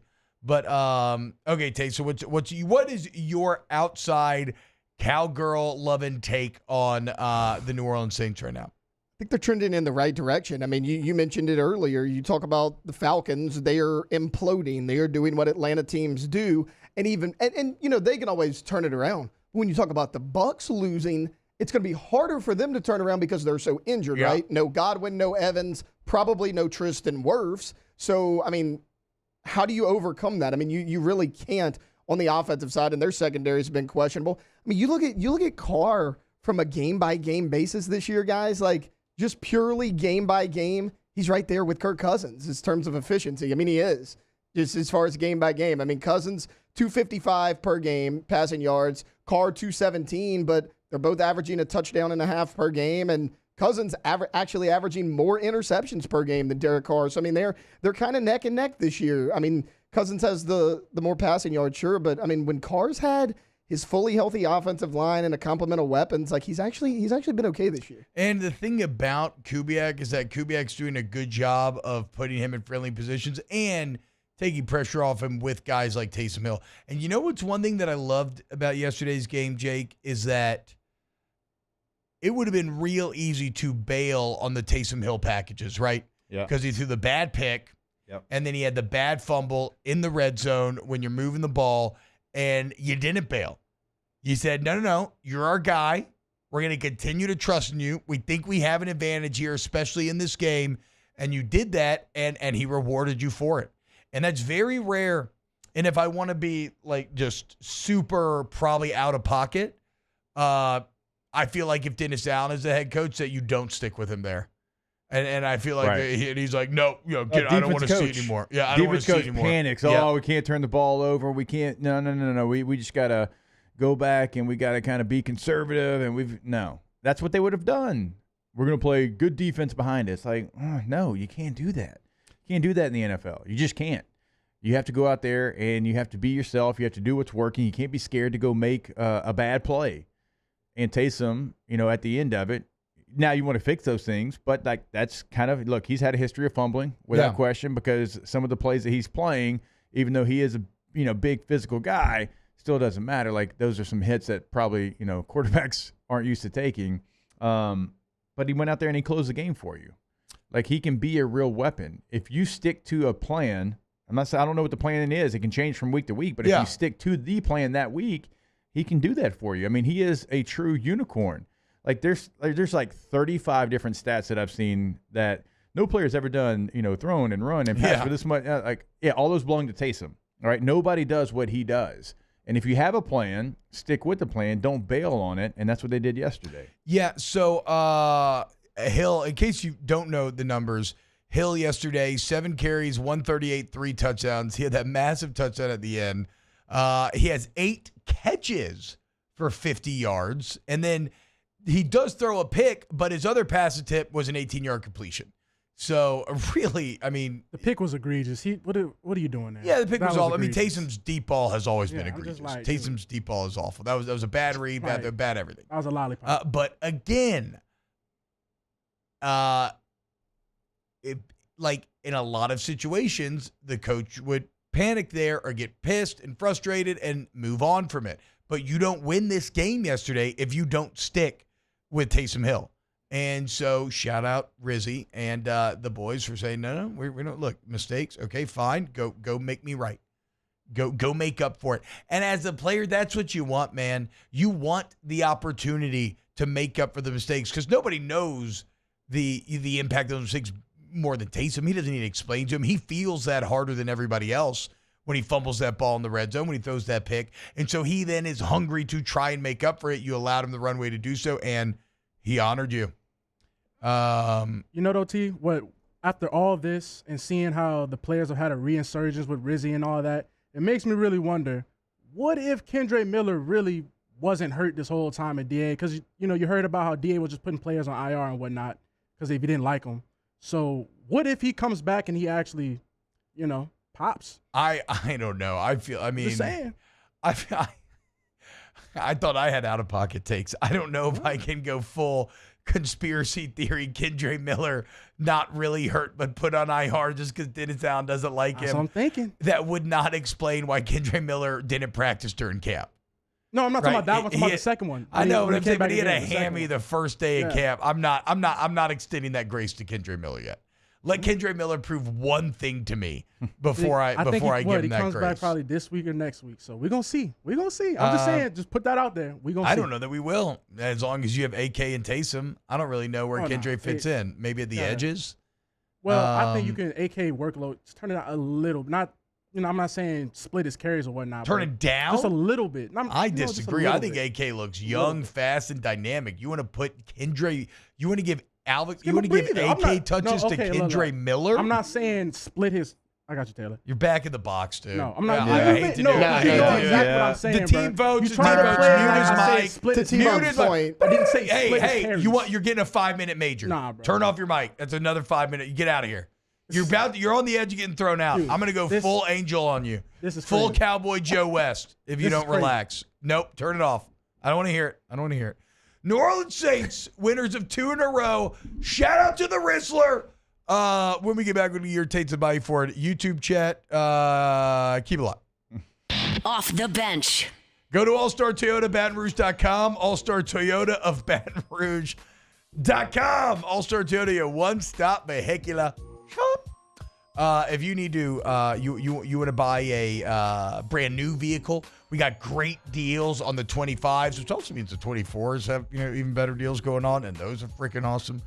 So whether you want a big old truck like a Tundra, luxury SUV like the Sequoia, the minivan, the Sienna, my personal favorite, or even Camry, man. I leased Camry for 3 years from All-Star because it's like what I could afford at the time. I was like, hey, here's my budget. What can you do? Bam.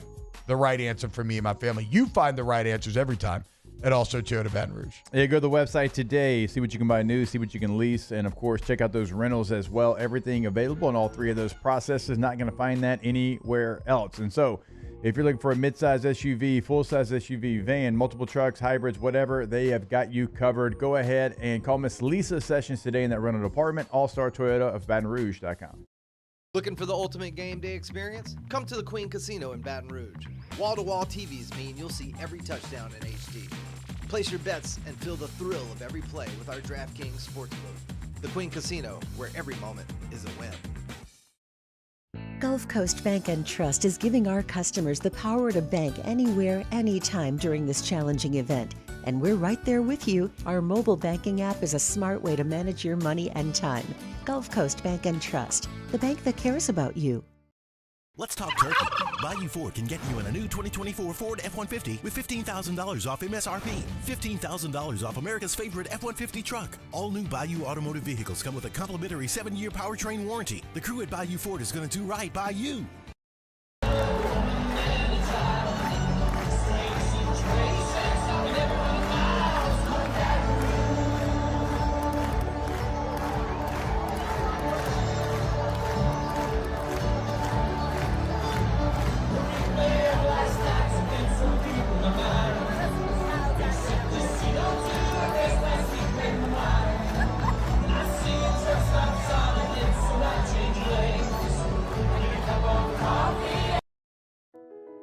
I've been doing business with Luba for 25 years. They're dependable, trustworthy. It's just the attention to detail with our clients. Our folks have years and years of experience. They're highly trained professionals, but many companies have that asset. What I'd like to think makes Luba a bit different is that we use those talents in a way that truly is dedicated to serving the needs of the folks who depend on us. Dylan Cruz here to tell you about Six Rings Baseball and Softball Camp. If you live on the North Shore and play ball, go to Six Rings Camps with former LSU assistant coach Dan Canaveri. His knowledge is second to none, and your child will improve and have fun doing it. Camps were held at Coquille Park and Six Rings Academy in Covington with 4 sessions over the summer. Full day and morning only sessions are available from ages 7 to 13. Go to sixringsbaseball.com or call 985-206-9096. Learn the game to love the game. Gulf Coast Office Products is a nationally recognized Savin office equipment dealer based right here in Louisiana. Over 100 employees strong, Gulf Coast has the boots on the ground to support all vertical markets, from education, engineering, legal, and finance. With the latest in office technology, from desktop to production segment units, Gulf Coast and Savin have the perfect fit for you. Call 225-756-2644. That's 756-2644 for Gulf Coast Office Products. Electricity is all around us, and our families depend on it. Every day is sparked by the power of a cold drink or a warm meal.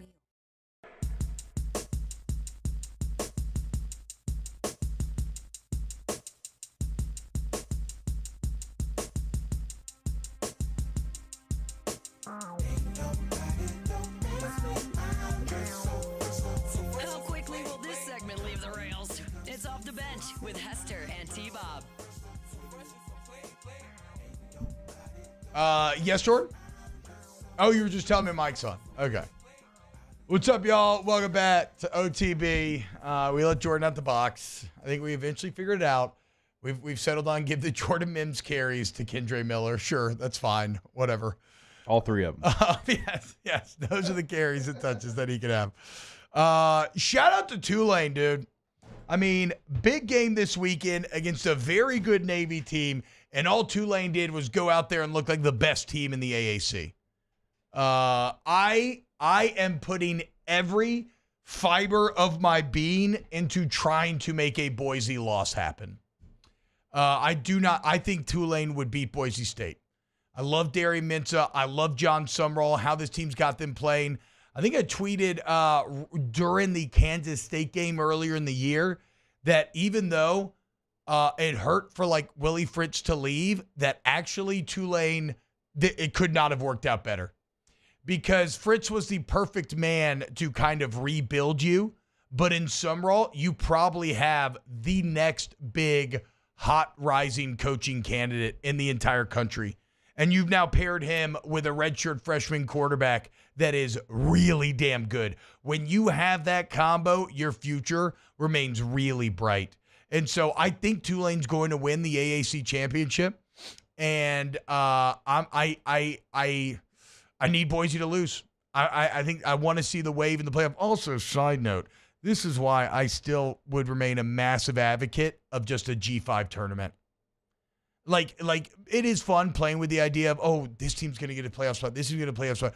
But what if we had a 8-team national championship tournament featuring Boise, Tulane, Army, like whoever else? I would say get the one team into the 12-team playoff, and then you have that playoff that you're talking about. But then it gets a little awkward. Like, okay, but then there's the one team that gets in the 12-team, because the other team would feel like a national champion. Still, though, And I then mean, it's like, look, Tulane or Boise, or if it ends up being Army, like those teams deserve to be with the big boys as well. And I would love what you're talking about. I just think it's unfair to them because they're basically being asked to like play. It's a different playing field, right? Like, hey, I'm going to give you half a sandwich, but you have to compete with the guys that have the whole po' boy. And you might win a game, but like, I don't know, man. Boise almost beat the number one team in the country. Yeah, I know. Yes. Yeah, I know. Early on. And maybe I get proven wrong, and in the 12-team playoff era, a G5 team goes on a run, and it's like, okay, never mind. I was wrong. I mean, I think like in the first 3 years, they'll win a playoff game. I just think it'd be tight. I think it would be a legitimate, the same way FCS crowns a national champion. Yeah. I think you could crown a G5 that would be a legitimate national champion, because these are schools competing at the same resource levels. And if you emerge as the best out of that, I think you should be crowned. Now, maybe I'm off base because maybe they like just getting the chance to play in a 12-team playoff and the benefits that it brings. But I don't know. I think that'd be tight. But whatever. Outside of that, the main point of this is shout out Tulane. Just a dominant performance over Navy over the weekend. Army this weekend is going to have an opportunity in the Bronx, Yankee Stadium. They're plus 15.5 against Notre Dame. That would be the team right now that Tulane would play. Actually, I think it's already settled. I think it's going to be Tulane and Army. Yeah, Tulane. Oh, by the way, I should have said that. Tulane's into the AAC championship. Yeah, I believe Army is as well, because they're both 7-0 in conference play. So that's who they're going to play. So they have another chance to get, another good win on their resume. If Boise does slip up, if Army does lose to Notre Dame, they're in. And look, Boise's, they pulled away late from San Jose State, but they've been kind of flirting with, having one of those upsetting losses. Come on, we need a little BYU day, Boise. Let's go, dude. Scott Dice says Tulane would beat LSU right now. I don't know. I mean, I'm so I picked LSU to win every game this year. Ooh. Put the clown makeup on me.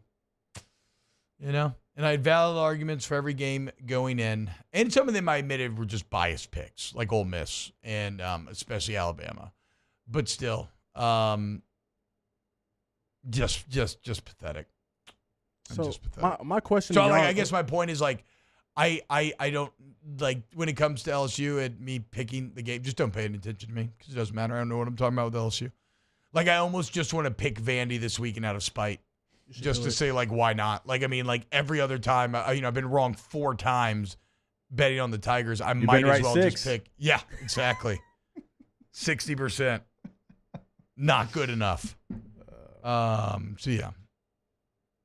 What were you saying, Jordan? Oh, I was saying, how does a school like Tulane keep their coach? Because if he keeps winning like this at Tulane and whatnot, a bigger school will try and poach him away. Yeah, I mean, I don't think there's going to be many major openings after this year, so that helps. Yeah. You don't keep your coach if you're Tulane. I mean, that might sound harsh, but like you don't.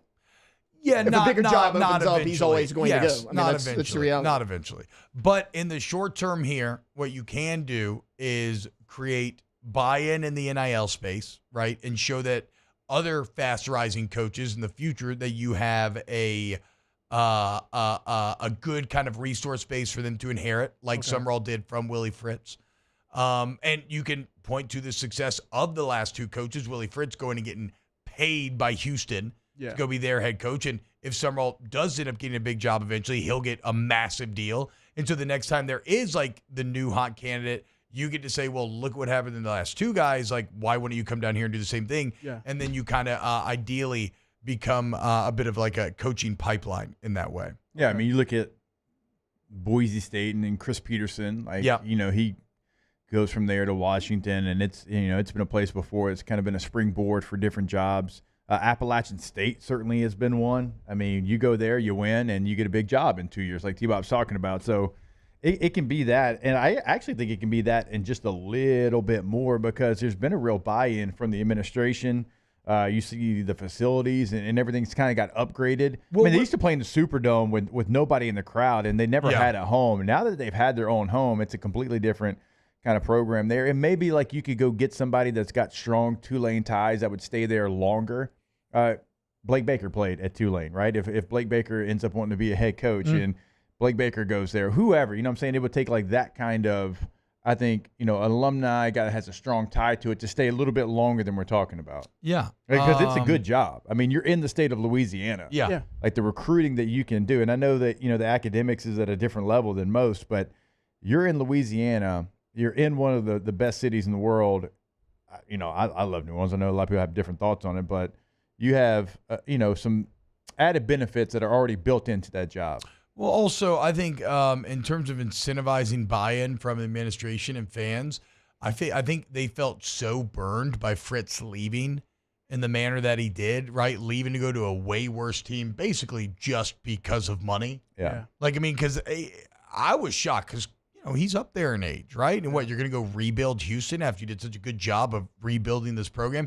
And so I think they felt a bit spurned. And they're like, all right, screw you. We're going to go get the best candidate, which Summerall was. He was at Troy, right? Stacking like 11 win seasons, both of his years, I think, as head coach at Troy. After they had kind of fallen off. Yeah. Immediately had to turn around. They said, we're going to get the best candidate, and we're going to go in on this thing, and we're going to prove that you made the wrong choice. And Willie Fritz is, God, I mean, the money's nice. And I hope you enjoy having Gabe Fertitta call you and yell at you constantly because Houston feels very far away from being anything in that Big 12. They had a couple of nice wins, last couple of weeks, but they started out. Sorry, really, I've not paid attention to Houston, so if I missed that, how can they you blame me? beat Utah and K-State back-to-back weeks. Oh, okay. But then they lost to Arizona this weekend. Okay, Willie. Okay, Willie. Hey, Coach Willie Fritz. I like Willie. I like Coach Fritz, but I do believe that Tulane felt spurned. Yeah, Tulane's a better job than Houston. And I know where Houston's at. I know the money they have, but still, I mean, you look at recent success and you look at kind of just the vibes of the programs recently. Houston has been trying to figure it out for a long time. They tried Major Applewhite, Holgerson. It doesn't matter who they've tried. It just has not worked out consistently. All right, when we get back here and off the bench, let's go around the country, talk about some of the big college football games that took place over the weekend. You can keep it locked right here on OTB. Off the bench. It's no secret. The best oysters in Baton Rouge are at Jolie Pearl Oyster Bar. Enjoy mouth-watering South Louisiana flavor and oysters from all over the country. And don't forget our nightly drink specials.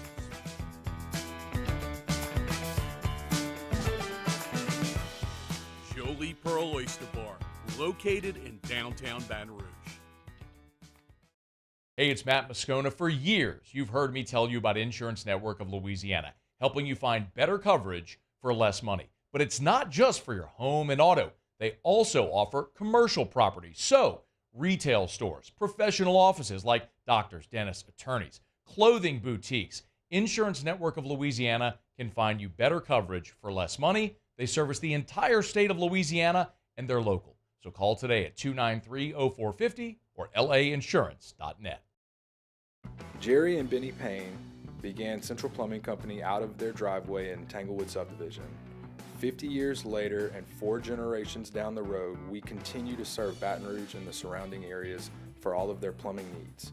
Residential, commercial, industrial, or hospitality, Central Plumbing is here 24/7, 365. We want to thank our customers, family, and friends for 50 years of success. And looking forward to 50 more. I've been doing business with Luba for 25 years. They're dependable, trustworthy. It's just the attention to detail with our clients. Our folks have years and years of experience. They're highly trained professionals, but many companies have that asset. What I'd like to think makes Luba a bit different is that we use those talents in a way that truly is dedicated to serving the needs of the folks who depend on us. Dylan Cruz here to tell you about Six Rings Baseball and Softball Camp. If you live on the North Shore and play ball, go to Six Rings Camps with former LSU assistant coach Dan Canaveri. His knowledge is second to none, and your child will improve and have fun doing it. Camps were held at Coquille Park and Six Rings Academy in Covington with 4 sessions over the summer. Full day and morning only sessions are available from ages 7 to 13. Go to sixringsbaseball.com or call 985-206-9096. Learn the game to love the game. Gulf Coast Office Products is a nationally recognized Savin office equipment dealer based right here in Louisiana. Over 100 employees strong, Gulf Coast has the boots on the ground to support all vertical markets from education, engineering, legal, and finance. With the latest in office technology, from desktop to production segment units, Gulf Coast and Savin have the perfect fit for you. Call 225-756-2644. That's 756-2644 for Gulf Coast Office Products.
Welcome in to the best morning sports-ish show around.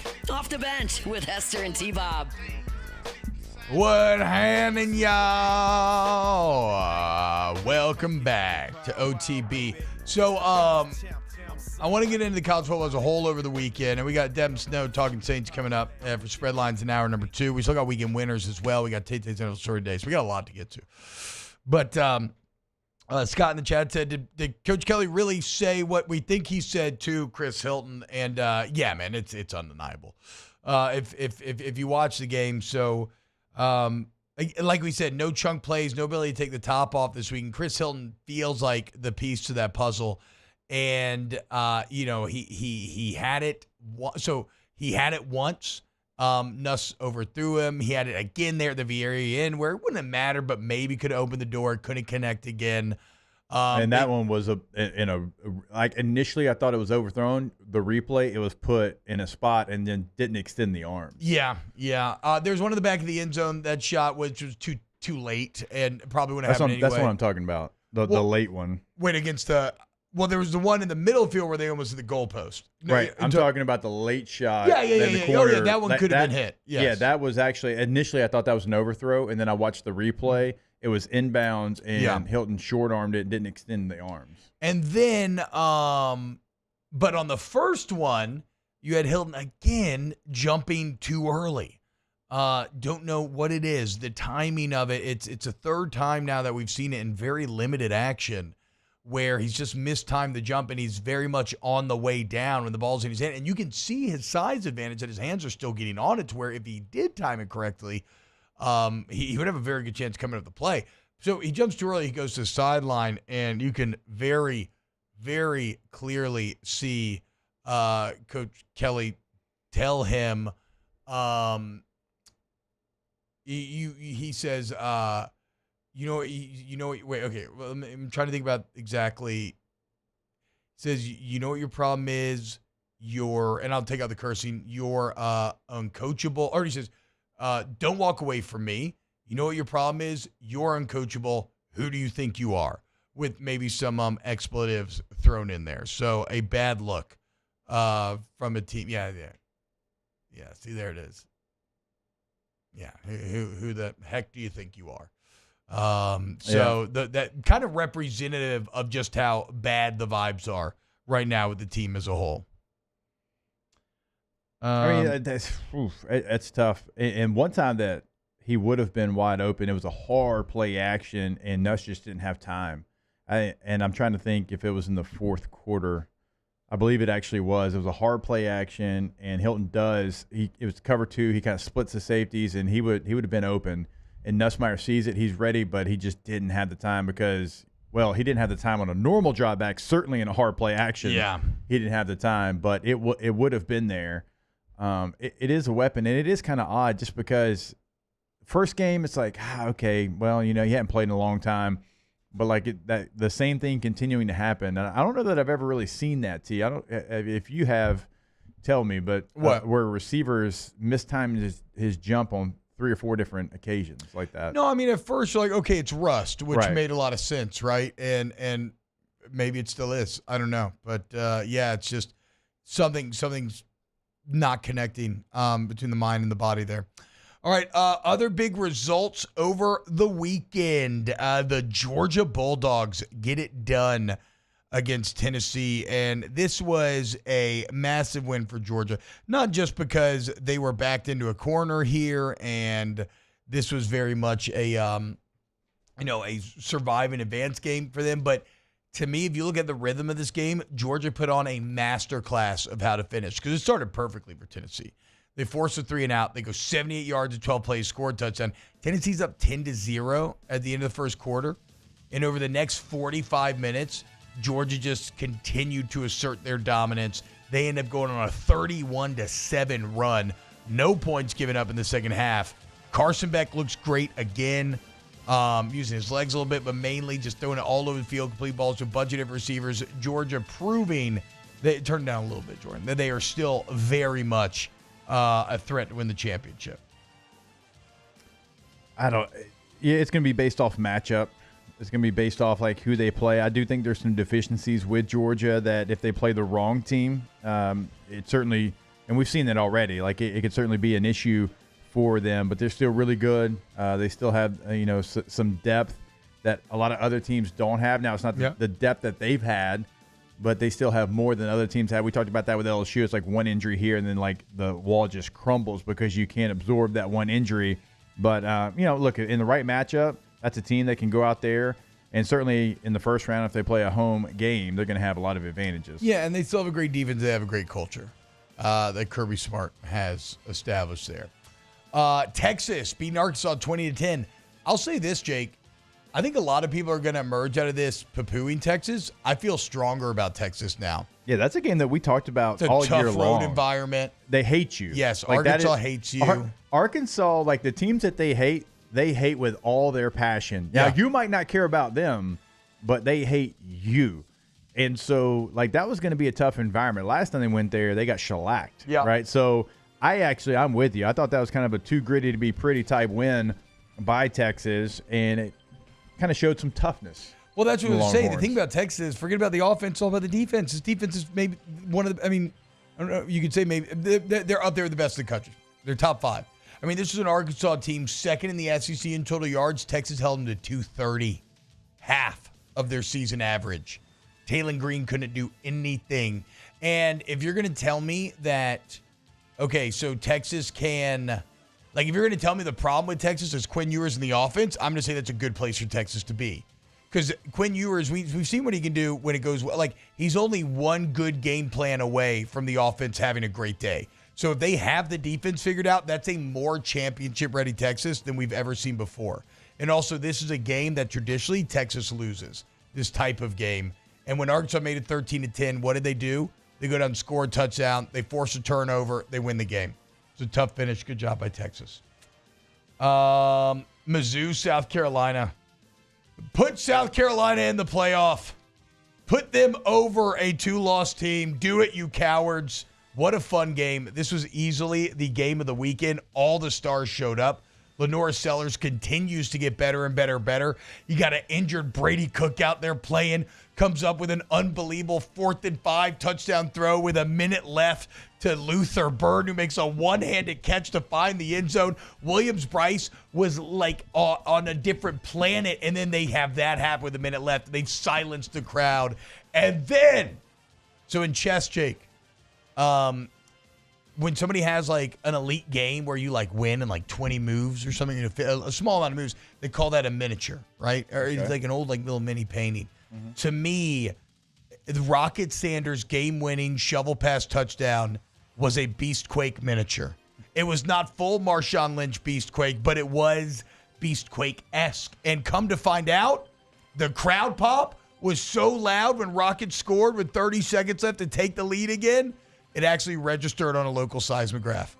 So South Carolina got their earthquake game. You talk about a football team that, in their losses outside of Ole Miss, feels like they should have found a way to finish the game, and they would have one, loss. They'd be a 9-1 football team right now. Even if they just won one of those games against Alabama or LSU, they would be right now, I think, firmly in the conversation of a college football playoff. Oh, not in the conversation. I mean, they absolutely would be because they're playing like one of the best in the country. They only have 2 losses. I mean, they are one bad, dumb block of Garrett Nussmeier away from being there.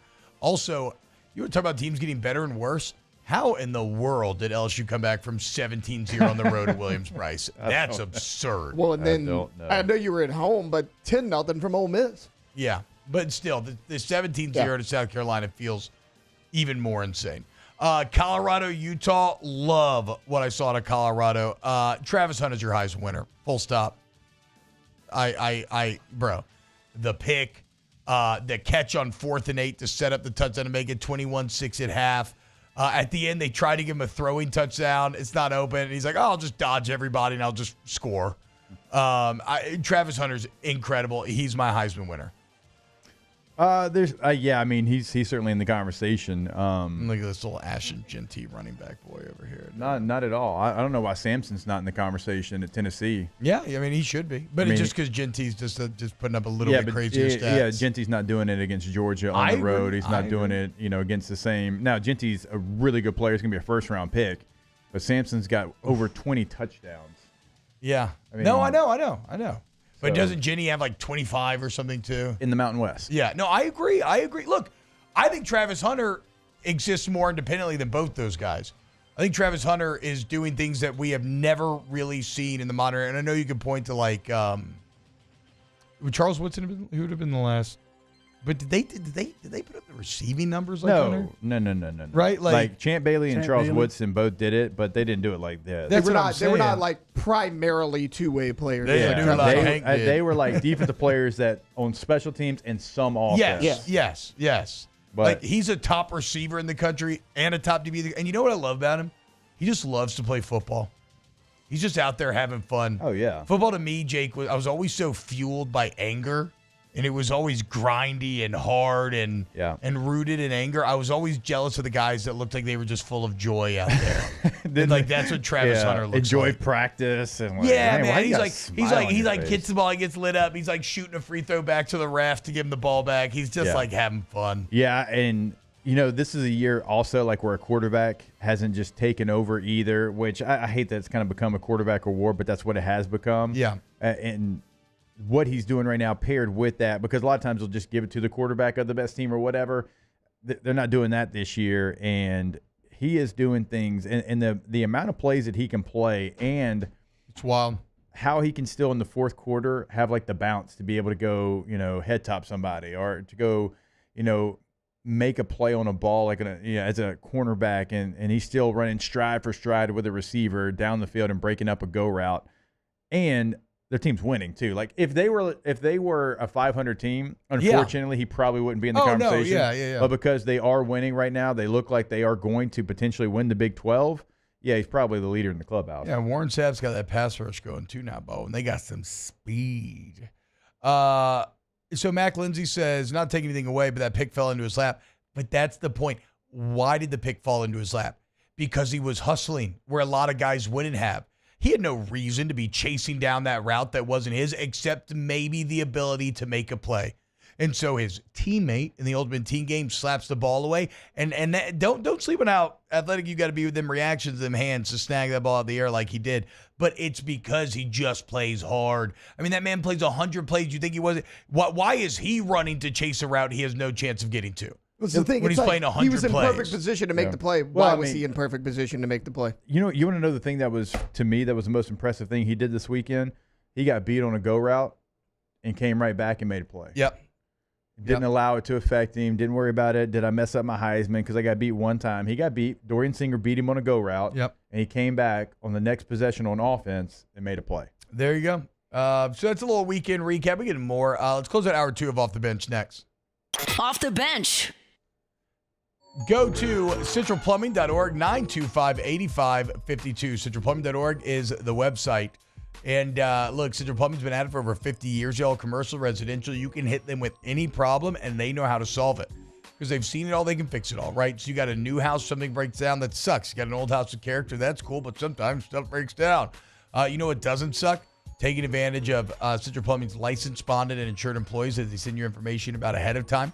Taking advantage of Central Plumbing's flat rate pricing, the great warranty coverage once the work is done. Centralplumbing.org, centralplumbing.org. Yeah, when you go to the website, you'll see the number 225-925-8552. Now, you can call that 365, 24/7. It can be, weekends, holidays, game day, and that emergency service is going to extend whenever you need it. But also, like if you're looking to upgrade, check out the homepage. Home or business, they can come in, they can completely give you a new look in your space. Centralplumbing.org.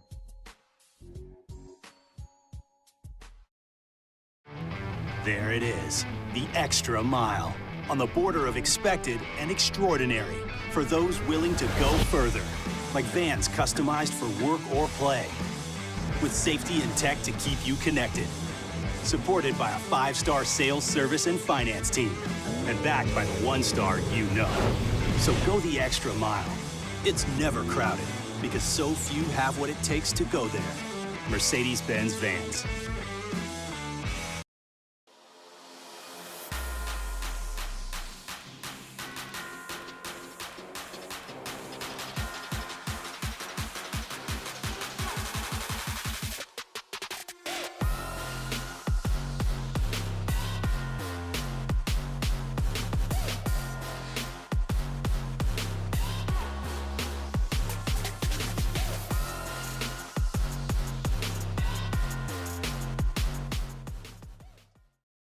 Electricity is all around us, and our families depend on it. Every day is sparked by the power of a cold drink or a warm meal, a movie night, and a comforting light at the end of a dark hallway. From sunrise to sunset, playtime to bedtime, our team is ready to take care of your electrical needs. Even in the case of an after-hours emergency, the light in your life shines brighter with Mr. Electric. Breck teamed up to reimagine your parks, and you imagined big. With your help, we went to work, creating 12 beautiful community parks across the parish. A family-sized water park, miles and miles of trails, and parks just for your dogs. There are more places to splash, to explore, to run wild, and even soar. You imagined, we delivered. Gold. Breck, your #1 park system in the nation. Hey, it's Matt Moscona. For years, you've heard me tell you about Insurance Network of Louisiana, helping you find better coverage for less money. But it's not just for your home and auto. They also offer commercial property. So, retail stores, professional offices like doctors, dentists, attorneys, clothing boutiques. Insurance Network of Louisiana can find you better coverage for less money They service the entire state of Louisiana, and they're local. So call today at 293-0450 or lainsurance.net. Jerry and Benny Payne began Central Plumbing Company out of their driveway in Tanglewood subdivision.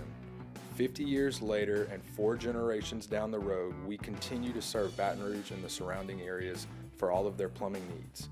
Residential, commercial, industrial, or hospitality, Central Plumbing is here 24/7, 365. We want to thank our customers, family, and friends for 50 years of success.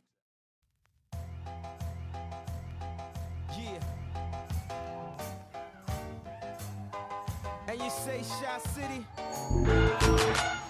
Welcome in to the best morning sports-ish show around. Off the Bench with Hester and T-Bob. Man, old Kanye, dude. So good. Is this from College Dropout? Is that Graduation. Okay. Man, so good. By the way, guys, K to Z window coverage, KTOZblinds.com. Remember, we are hiring right now at K to Z. So if you are mechanically inclined and you want top level pay, you want insurance, you want a retirement plan, a great work environment, a company vehicle, even if you've never installed blinds, we can work with you. We can get you up to speed.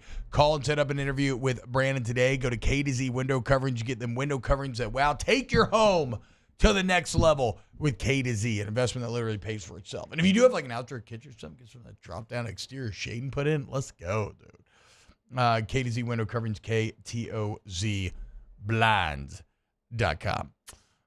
We got weekend winners coming up next hour, NFL story of the day, and we got our guy, Dem Snow, coming on. Jake, anything from the college football weekend that we haven't touched on yet? Trying to think if, in terms of games, BYU lost to Kansas. The Oregon-Wisconsin game got a little hairy there, and if Wisconsin and they fired Phil Longo, their offensive coordinator, after this game. If Wisconsin just had anything offensively, they fired Oregon, him after the game. Yeah, Oregon probably goes down, and it makes you wonder if Oregon can kind of keep this up a little bit. Some of the travel, some of the things that, they're not used to, and we've talked about it, and traveling all these different time zones, and, are they going to be able to keep up for the rest of the year? Probably going to have a rematch with Ohio State, or they could play Indiana if Signetti can get it done this week. So that was something. And also, we'll never talk about this here, but you gave me a minute, so I'm going to talk about it. Do it. Arizona State. Dillingham. 8-2. How about 5-2 in the Big 12. Still alive in the Big 12 race. Kenny. If you want to see like the definition of too gritty to be pretty, and you want to see the definition of imposing your will on your opponent, go watch the way that Arizona State plays football. It is mean, nasty, tough, and they are physical the entire 60 minutes. And I believe they have BYU this week.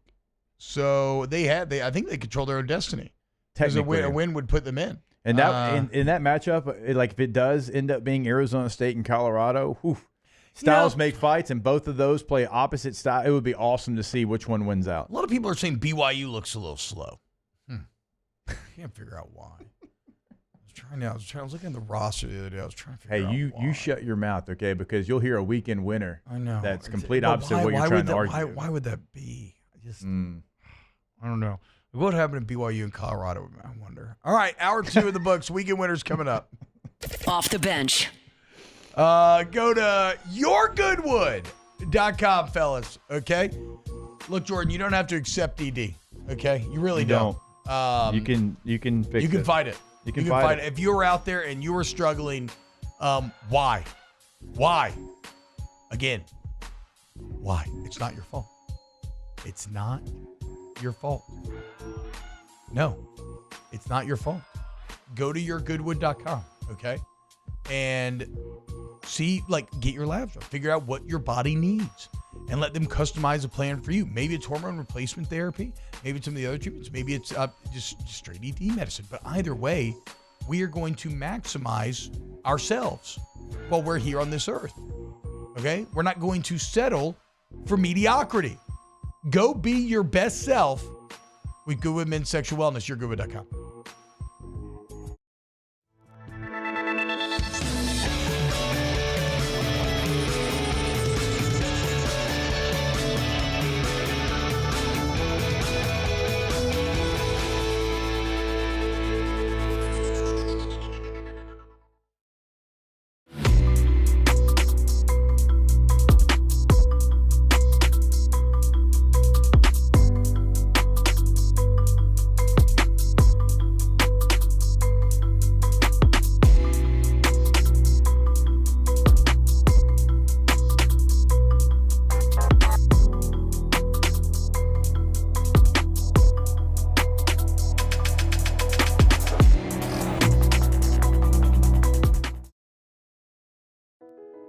I've been doing business with Luba for 25 years. They're dependable, trustworthy. It's just the attention to detail with our clients. Our folks have years and years of experience.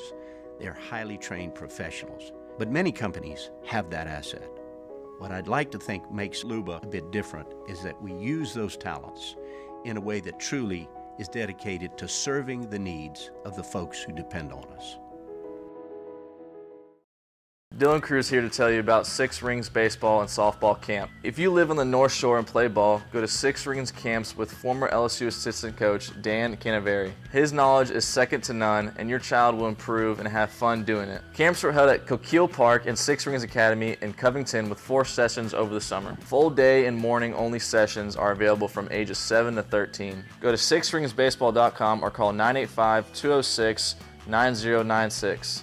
Learn the game to love the game. Gulf Coast Office Products is a nationally recognized Savin office equipment dealer based right here in Louisiana. Over 100 employees strong, Gulf Coast has the boots on the ground to support all vertical markets, from education, engineering, legal, and finance. With the latest in office technology, from desktop to production segment units, Gulf Coast and Savin have the perfect fit for you. Call 225-756-2644. That's 756-2644 for Gulf Coast Office Products. Electricity is all around us, and our families depend on it. Every day is sparked by the power of a cold drink or a warm meal, a movie night, and a comforting light at the end of a dark hallway. From sunrise to sunset, playtime to bedtime, our team is ready to take care of your electrical needs. Even in the case of an after-hours emergency, the light in your life shines brighter with Mr. Electric.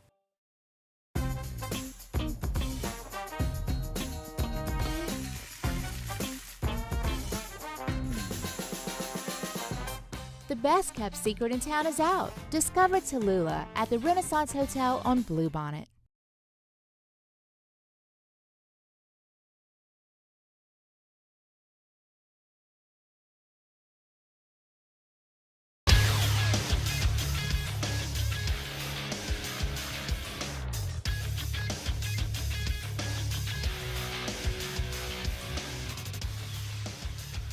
Good morning. It's 9 a.m. here on Monday, November 18th. Today in Baton Rouge, expect rainy skies with a high of 84. In hour 3 of today's show, we'll have weekend winners at 9 a.m. Then Devin Snow hops on the show at 9:15.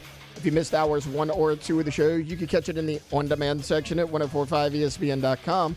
You can follow us on Twitter or Instagram at OTB_ESPN and watch us on YouTube at the 1045 ESPN channel. Hour number 3 of Off the Bench, live from the Mercedes-Benz of Baton Rouge studios, starts now. Let's go, baby, let's go! All-Star Toyota presents Off the Bench with Jacob Hester and T-Bob Hebert. Yeah! Off the Bench with Jacob Hester and T-Bob Hebert. Hey, they said I gotta come off the bench. Now, here's Jacob Hester and T-Bob Hebert.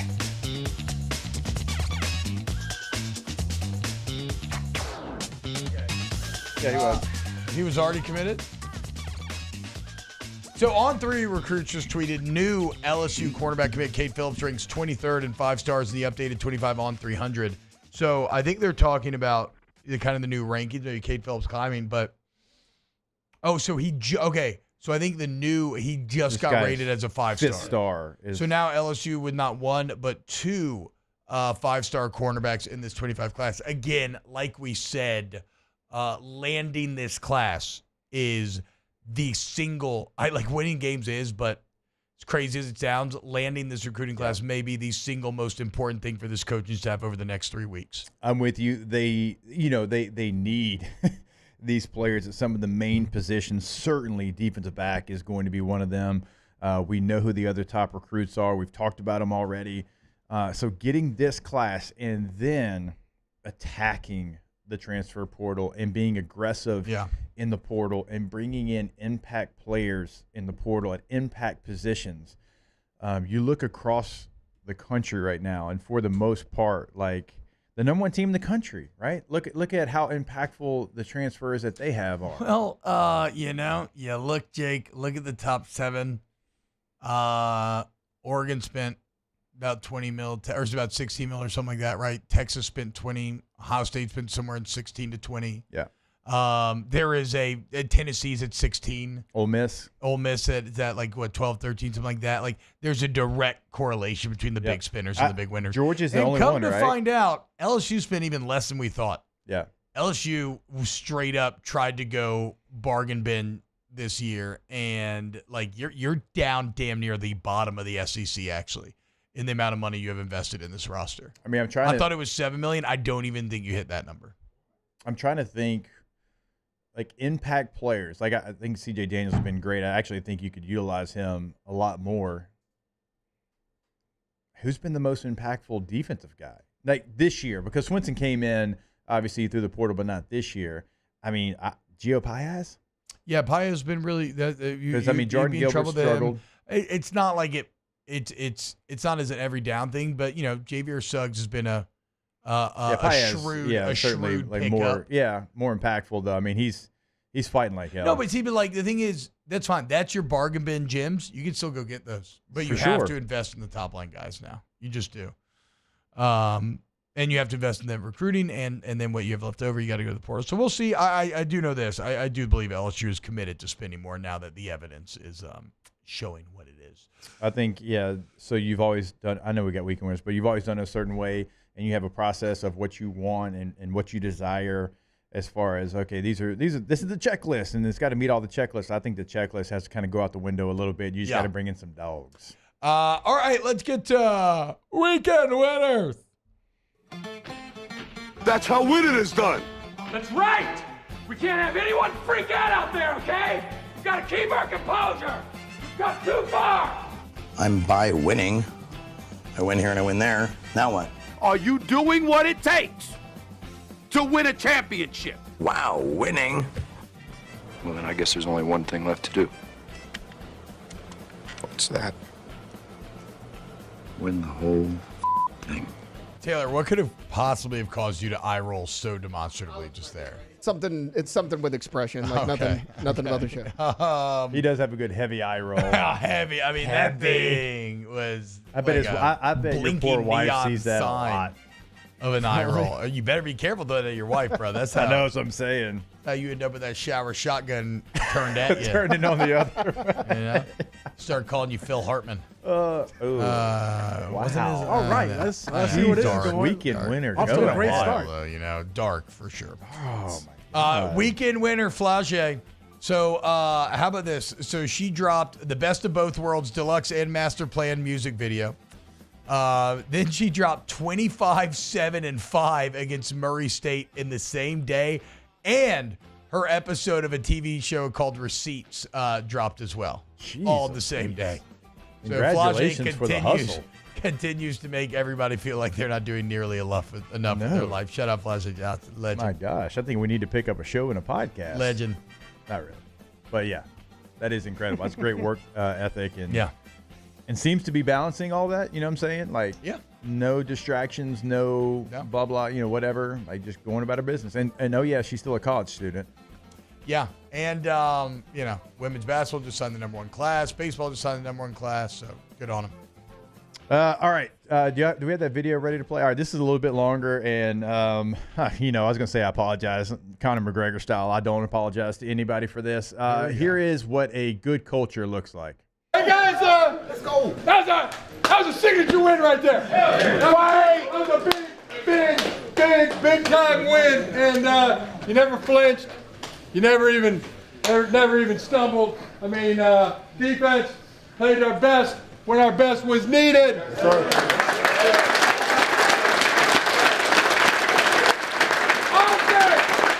played our best when our best was needed.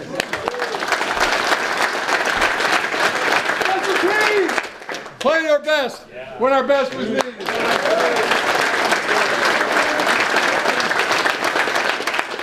This is going to be one of the best high fives ever. Yeah. Give each other a high five.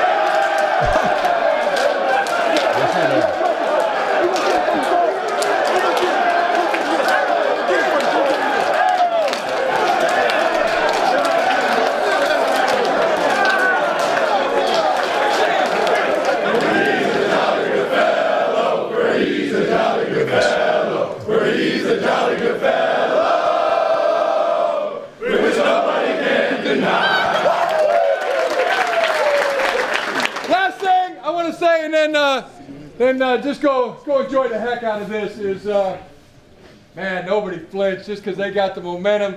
Didn't mean they had it. We got it back.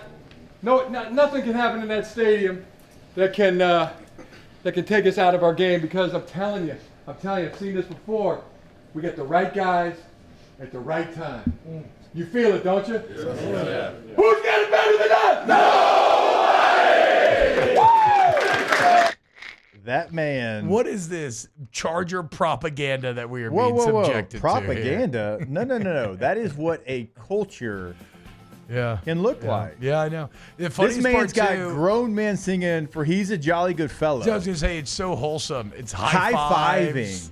He's a jolly good fellow. Who's got it better than us? The whole team finishes it 7-3. Now for the Bush League Bolts. And all jokes aside, and I want to play that whole thing because that is... He's no Rizzler, but he's pretty good. Sure. It's a misconception. Like, the players buy into that Harbaugh stuff. Like, everywhere he's been. I knew players that played for him at the University of San Diego, and they're like, yeah, it's corny, it's quirky, but everybody buys into it. They bought into it at Stanford. They bought into it at Michigan. Even like the 49er players. You talk to Patrick Willis, he's like, no, we actually thought it was great. It was the front office that he disagreed with. Yeah. And then now you look, the Bush League Bolts are finishing games. They lose that game 10 out of 10 times with Staley as their head coach. So that man's got, again, grown men high-fiving and singing for "He's a Jolly Good Fellow." 7-3. Listen, I'm not a Chargers fan. Like, I don't hate them. I just never had any loyalties to them. J.K. Dobbins is just the story of the NFL this year. Like, 3 knee injuries 3 years in a row. Everybody thought he was done. He's top 10 in the NFL in rushing. He had 2 rushing touchdowns, including the game winner last night. Like, you don't even have to be a Chargers fan, but you got to cheer for J.K. Dobbins. Yeah, I'm with you. And somebody's like, does he know he should have just stopped in bounds and kicked the game-winning field goal? I said, do you not know how the Chargers work? Not in that If he would have moment. stopped in bounds, the field goal would have gotten blocked. Yeah, like you're not, because to Jake's point, you're not leading. Finish it. You were tied at that point. Tied. Yeah, you can finish the game. Go score. Go score. All right, sorry. Jordan, you're up. All right, my weekend winner has to go to head coach Matt LaFleur of the Green Bay Packers. Only because of this. He's now 11-0 against the Chicago Bears. Wow. Good God. 11-0. 11-0. That's yes. actually insane. That Okay, is you great. justified it, Jordan. Congratulations. You know what? You finally stumbled on a good take. It took you 2 hours and 10 minutes, but I'm proud of you. That's a good take. It was better than the one I had before this. I was like, I kind of want to give it to Derek Carr. But no. Let me tell you this, though. Now we're talking. No, I'm going to tell you why I'm giving it to Derek Carr. 21-27. No, I'm going to tell you why I'm giving it to Derek Carr. Yes, he went 21 for 27. 27? But the key thing is, when there's no expectations for the Saints and Derek Carr, you know he's going to pull through and find a way to have a great game. And that's what Derek Carr does. And then be kind of Yes, like and then be pissy about it. Oh, Be yeah, like, I like, told you so. Yeah, we've been doing this okay, all Derek, year. No, you have relax. not, Derek Carr. But Relax, Derek. I have to give credit where it's due. When there is no expectations and the lights are the dimmest, Derek Carr shines the brightest. So, yeah, shout out to Derek Carr, also my weekend winner. Good on you transposing a little. Yeah, good on you getting back to your original idea, too, there and getting to it. And that was, okay, good technique. Good segment from you, Jordan. Taylor, what you got? My weekend winner, guys, it finally happened. It should have been about the 4th time this year, but the Buffalo Bills take down the Kansas City Chiefs last night. Chiefs are now 9-1. But no Butker. Impressive stat here for Josh Allen. So head up against Patrick Mahomes, 4-4 head up against Patrick Mahomes. Now he's 0-3 in the playoffs, but he's now 4-1 in the regular season against Patrick Mahomes. I remember one of those playoff games is still the most epic defensive collapse I've ever seen, where he was balling out and this defense screwed him. I mean, what does Allen do? He throws an early pick, but he bounces back from it. He has 55 yards rushing. He has the touchdown on the ground as well. They forced Patrick Mahomes into 2 turnovers, something he's done a lot this year. But shout out to the Buffalo Bills. A lot of people were like, hey, this team's talented enough to do it. They haven't been able to get over that hump consistently. They played great last night. I would say that, like, what a year for Josh Allen. Yeah. Right? Voted the most overrated player in the NFL over the offseason. A lot of doubters getting very loud, and Allen has been just fantastic. And you lose throughout the Stephon entire Diggs year. and Gabe Davis. Yeah. I mean, you lose both of those But guys. you weren't alone again. He was voted by the players. He was voted the most overrated player. So, yeah, to lose those guys and then do what you've been doing, good on him. Chiefs finally fall. And that last touchdown was all time. Yeah. That was all time. It's a big man. Yeah. That is, putting the team on your back, to say the on least. your back. Yeah. That I was was going to say such a Darren blunder Sharper, by the but I don't know Chiefs. that we can use that anymore. Like, it almost looked like Allen was like, I One of just the want to hard- get well, them. to be fair, I think Greg Jennings put his team on the back. Because Darren Sharper I know I was gonna do the one whole of the thing. I was hardest gonna do the whole- safeties in the league. I was going to do the whole thing, but I was like, One of the hardest Rohypnol safeties in the league. Look at the mind of a Greg Jennings. All right, my next weekend winner. Shout out to Nintendo GameCube fans. Nintendo GameCube back? released 23 years ago today. Oh. It was never my console of choice personally, but I had some fun on it. I don't know if I ever had one. I think my friends did that we'd play on. But I know we got a lot of Smash Bros. Fans out there. I know there's somewhere out there some Super Mario Sunshine people. Just a weird, quirky console controller that had some real bright moments. Real bright moments. Shout out to Nintendo GameCube. Weekend winner. Can you pull up the next picture, Taylor? Yeah, I mean, you're just gonna be so mad. And Is it more it more Bush League Bowl propaganda? It sure is. That is here we one Ladd McConkey who had 6 catches for 123 yards, and let me just tell you, That hair is booty. He had He had every big moment. When you needed a play, Herbert went to Ladd McConkey, and I was told, just like you were told, that he wasn't an NFL receiver. He would never have A, B, and C. Well, he's got A, B, C, and D, and you can guess what D is. Senior Bowl, right? We Yeah. started talking about, man, this guy is not just all the things. Oh, jack of all trades, master of none, workout warrior, grinds the tape. No, that ain't him. He's a 4.3 guy. He's super athletic. Ladd McConkey, weekend winner, because he proves yet again just how good he is. Probably should have had a 60-yard touchdown. We were talking about, too, he's wide open, and Herbert just missed him on the sidelines. But, I mean, it was a great route by him. Oh, he was routing them up yesterday. You know what his nickname is, right? What the Chargers call him? What is it? Ladarius. For real? Yeah, Ladarius. We don't know. Lad could stand for that. We have no idea. They could. Ladarius McConkey. That's what they call him. Well, I call him McConkey. He's too arrogant. He's too arrogant about for me. as good of a compliment as you can get. Yeah, Ladarius. So he's invited to the cookout. Then that means. Oh, look at Peter Burns.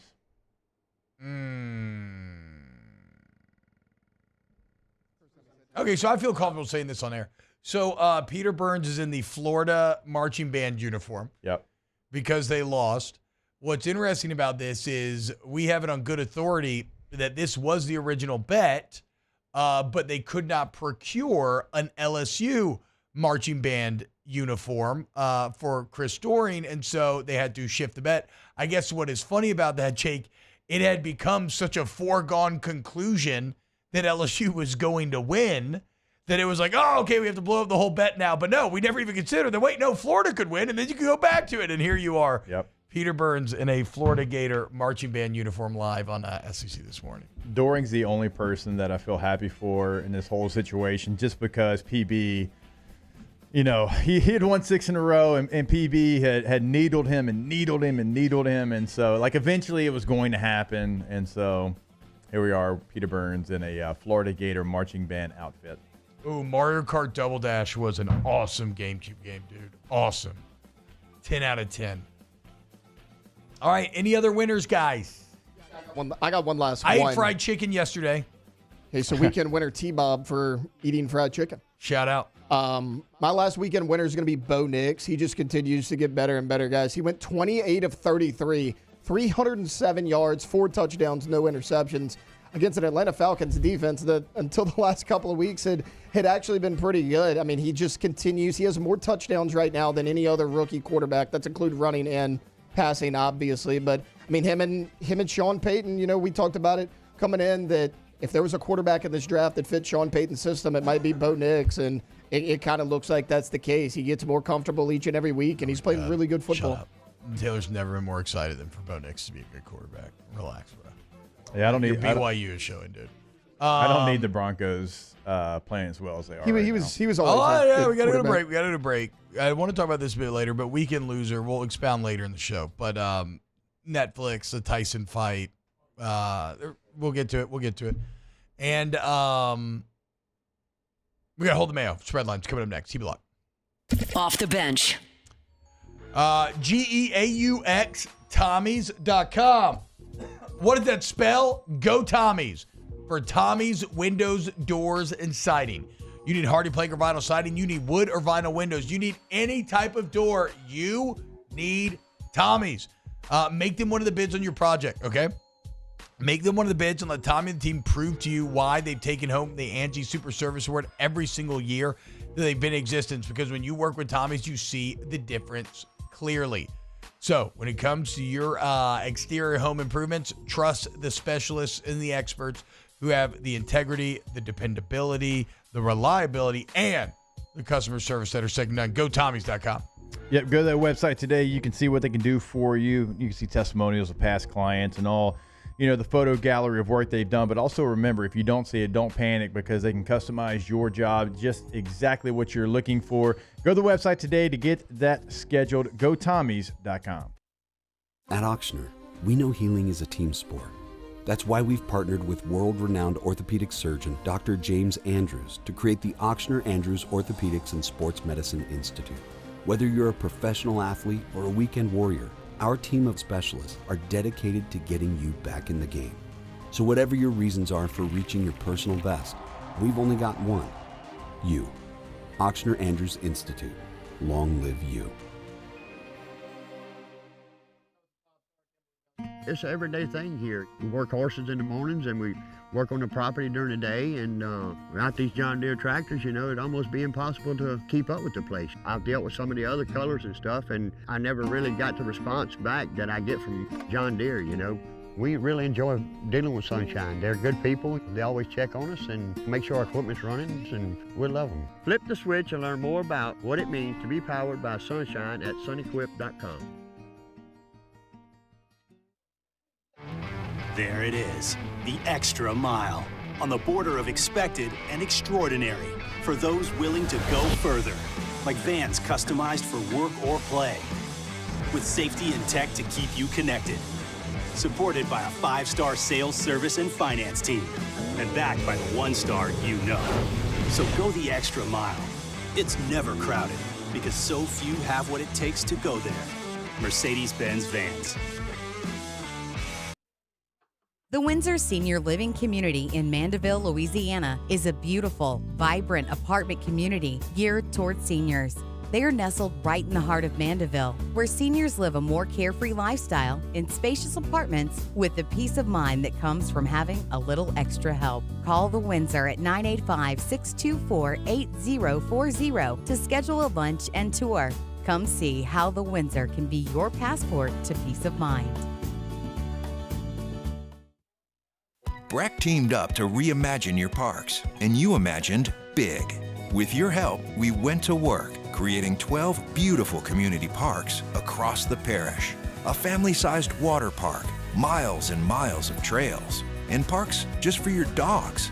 There are more places to splash, to explore, to run wild, and even soar. You imagined, we delivered gold. Breck, your #1 park system in the nation. Hey, it's Matt Moscona. For years, you've heard me tell you about Insurance Network of Louisiana, helping you find better coverage for less money. But it's not just for your home and auto. They also offer commercial property. So, retail stores, professional offices like doctors, dentists, attorneys, clothing boutiques. Insurance Network of Louisiana can find you better coverage for less money. They service the entire state of Louisiana.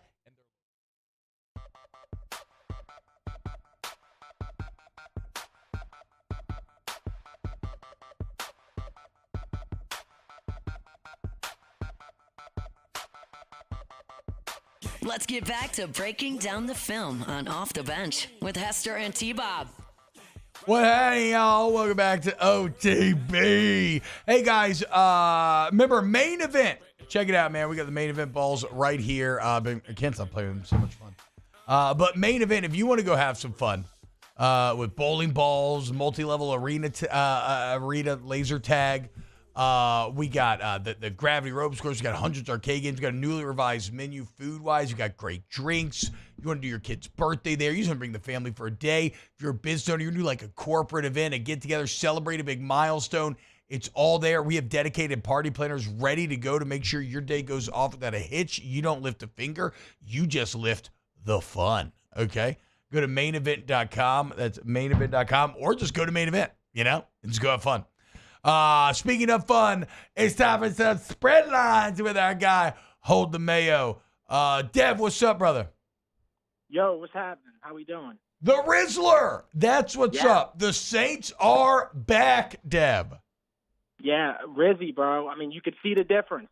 He's already done better just putting the right players on the field. I mean, he's just a better coach. He's a better head coach. Do I want to jump? Okay, I'm going to jump way ahead of the conversation here. Way ahead. Something that we did discuss and that a lot of people have been discussing. Is there a world where you would be cool? And a lot of this depends on what happens. But right now, today, how you feel in your heart, is there a world where you would be cool with the Saints giving Riz a shot?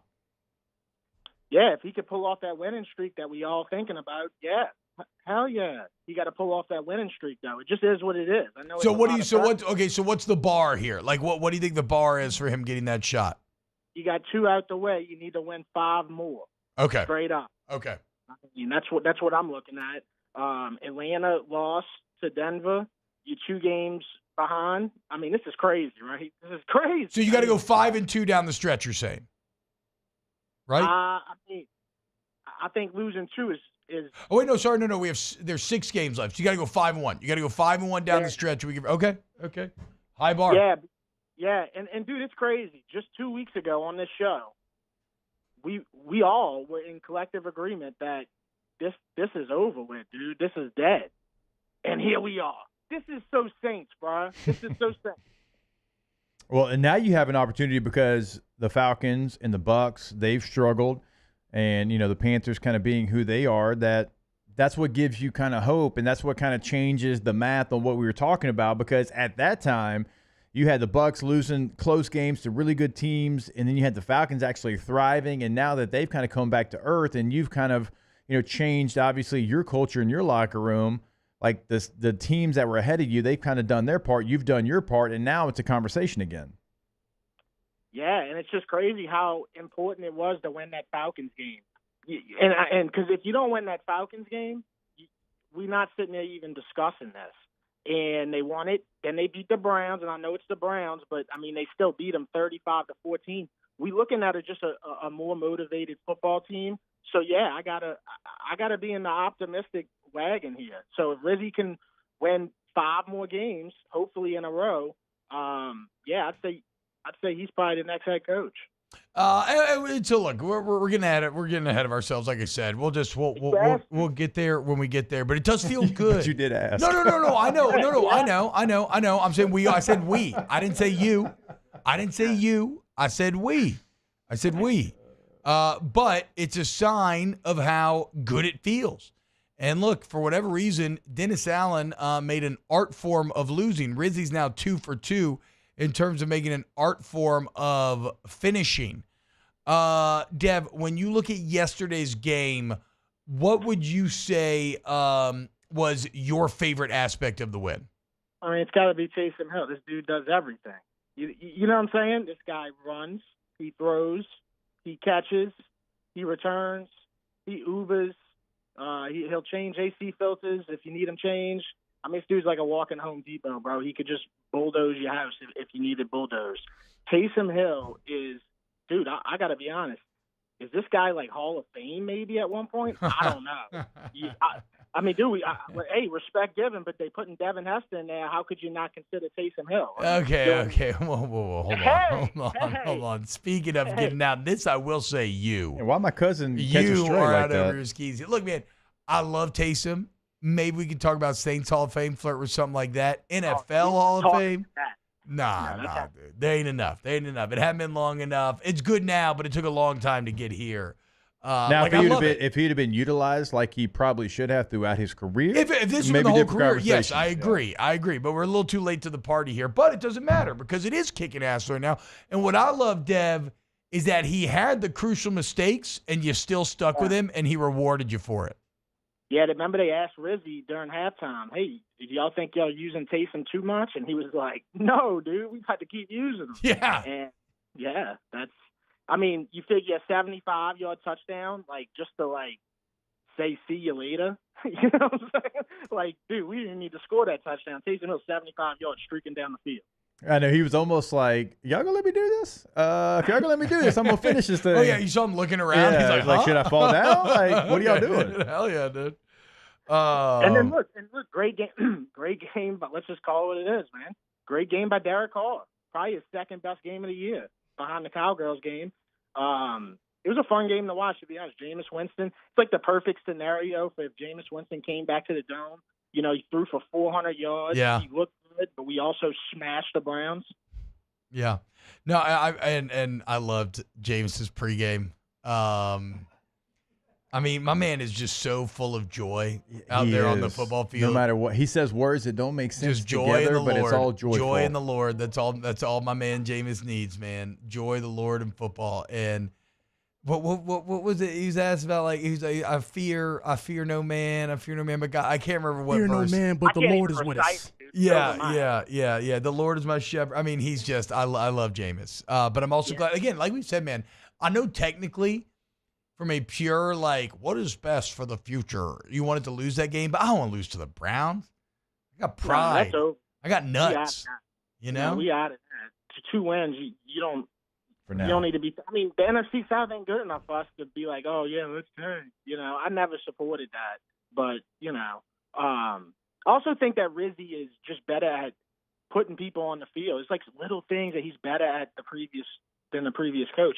You know, putting Cam Jordan on the field. Look at the play difference. Yeah. How much he's playing now compared to how much he's playing under Dennis Allen. I mean, the moves like putting Dante Pettis on the roster before the game instead of what's his name that they keep playing, Tipton. You know, that was a big move because Tipton don't make that return, even though he stepped out of bounds. He still had a great. Oh, that return! I forgot about that return. Was insane. He's got the most returns in college football history for touchdowns. Oh, really? Pettis does. I didn't realize that. Punt returns. To damn near stay in bounds was like defying physics on that return. Yeah, I mean. I don't know, man. Rizzy just seems like he knows what's better for the team than what the previous coach did. Sometimes when you have like that undrafted free agent rookie, you try to force it so much and you try to be the smartest guy in the room when at the end of the day, it's the National Football League. You have to make the best decisions based off like what's in front of you. And that just felt like, and like, I'm not hating on Tipton wholly. I'm talking about a lot of different players, but like that's what that felt like. Now go get a guy that's been in there, been through the fire, and kind of change the dynamic of what you're doing because what you've tried to do hasn't worked. Right. So bring Valdez-Scantling in. Right. MVS. I mean, he's got 2 Super Bowls. I mean, this seems like a no-brainer for like any team in the league, right? But somehow he ended up here, and he just looks like he loves being a Saint. I mean, this guy don't miss.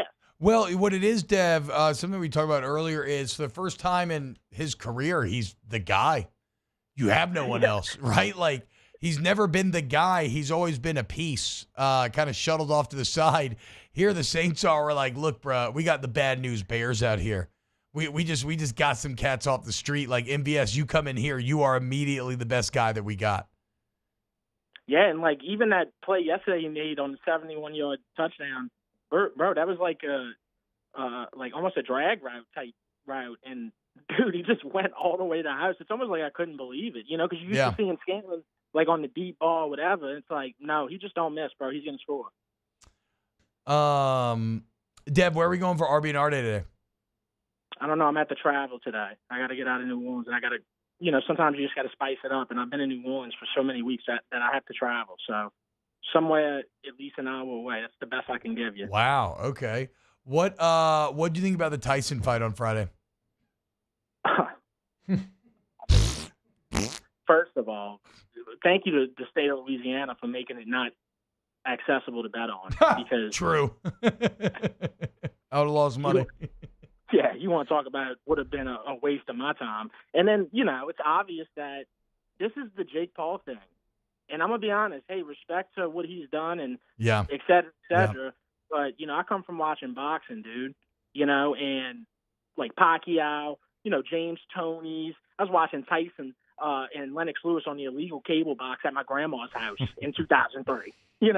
So I just like the I don't want to say old school, but I like the traditional boxing where, it's not set up to where, hey, we just got to get through this fight and we're going to make $20 million, $40 million. Like, that's cool and all, but, like, that don't do nothing for people watching, bro. Like, I didn't make $20 million watching it, I just don't support it. I think that boxing could have did that if they just would have branded right, and they just refused to do it, and then here's Jake Paul. And this is where boxing. Well, they split. I mean, there's like we talked about. There's too many different organizations. None of the big guys, when they wanted to fight at their peak, like boxing did this to themselves. Even though, to be fair, the undercards were awesome. Like the 12-round, was it for the welterweight title? Or whatever. The battle between the men was incredible. The women's fight was incredible. Even though I hated the decision on it, like those were fun fights. But Netflix was a disaster too. Buffering. Yeah, Buffering. That was exactly what you had a feeling it was going to be. And then here's another thing. Dana White would never like put like a fight like that where some old, and I hate to say it, but Tyson's old and he's facing a 27-year-old. We know what's going to happen.